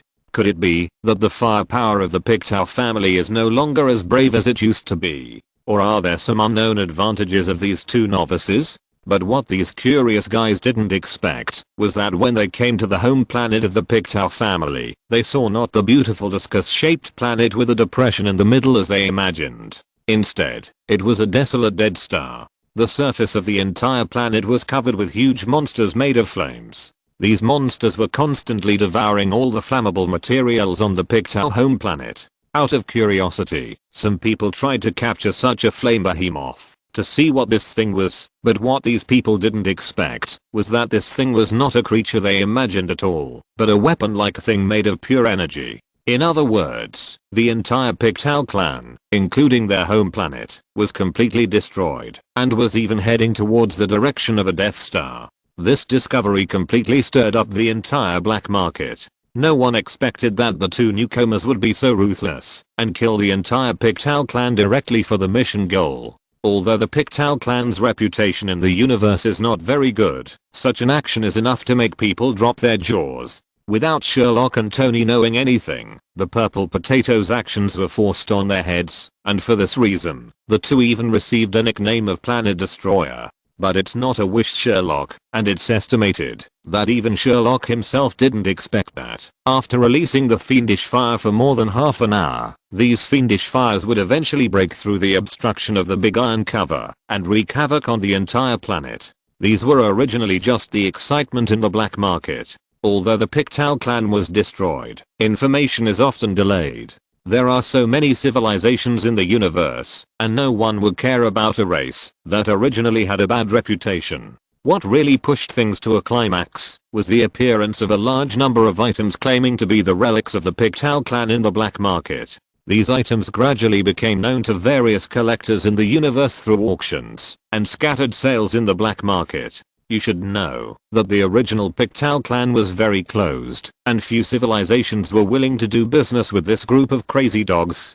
The sudden appearance of a collection called Pixtal Clan relics naturally attracted the attention of some collectors. As this group of collectors were attracted by the black market, the news that the Pictal clan's home planet had become a dead star seemed to have wings and quickly spread from the black market. Similarly, the spread of the news also attracted more collectors. After all, the Pictal clan has been destroyed and only dust remains. This batch of Pictal clan relics can be said to be unique in the entire universe, which will naturally attract the attention of collectors. However, what really made this fuss reach its peak and attracted the entire universe was the news released by the auction house when the Pictal clan relics were almost auctioned. Next week, one of the Pictal clan's only remaining holy relics will appear at the auction. This news not only attracted the attention of collectors, but also attracted the attention of many male universe level wealthy people and overlords. After all, the universe level blue pill is not a joke.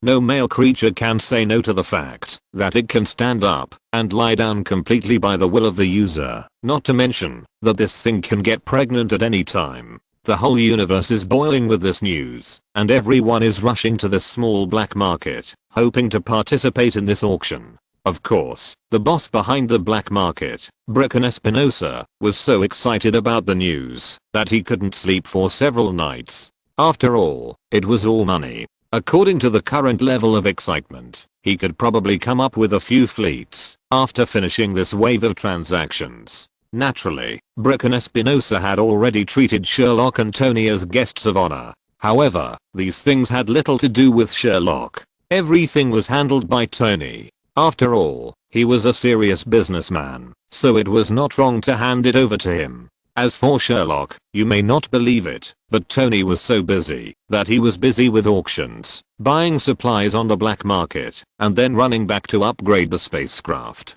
In short, there were many periods of time. Sherlock, on the other hand, hid in his own room on the spacecraft with a peaceful look, carefully wiping and playing with the 3 ordinary lightsabers he had just bought, 2 Myodeo-shaped lightsabers, and 3 Star Wars helmets that he had been thinking about. In fact, we have to thank the Pictal family for their generosity and Mr. Thanos for their hard work to let Sherlock pick up such a big bargain. It was only after Sherlock bought these things that he learned from the black market Lord Bricken Espinosa that these things should actually be classified as antiques in the universe. The 2 Myodeo-shaped lightsabers are the shortest from now, and even so, they have a history of nearly 100 years, which made Sherlock stunned. Of course, as antiques, there is no cheap thing. Most of the funds from the auction were actually taken away by Tony to upgrade the spacecraft, and Sherlock got very little.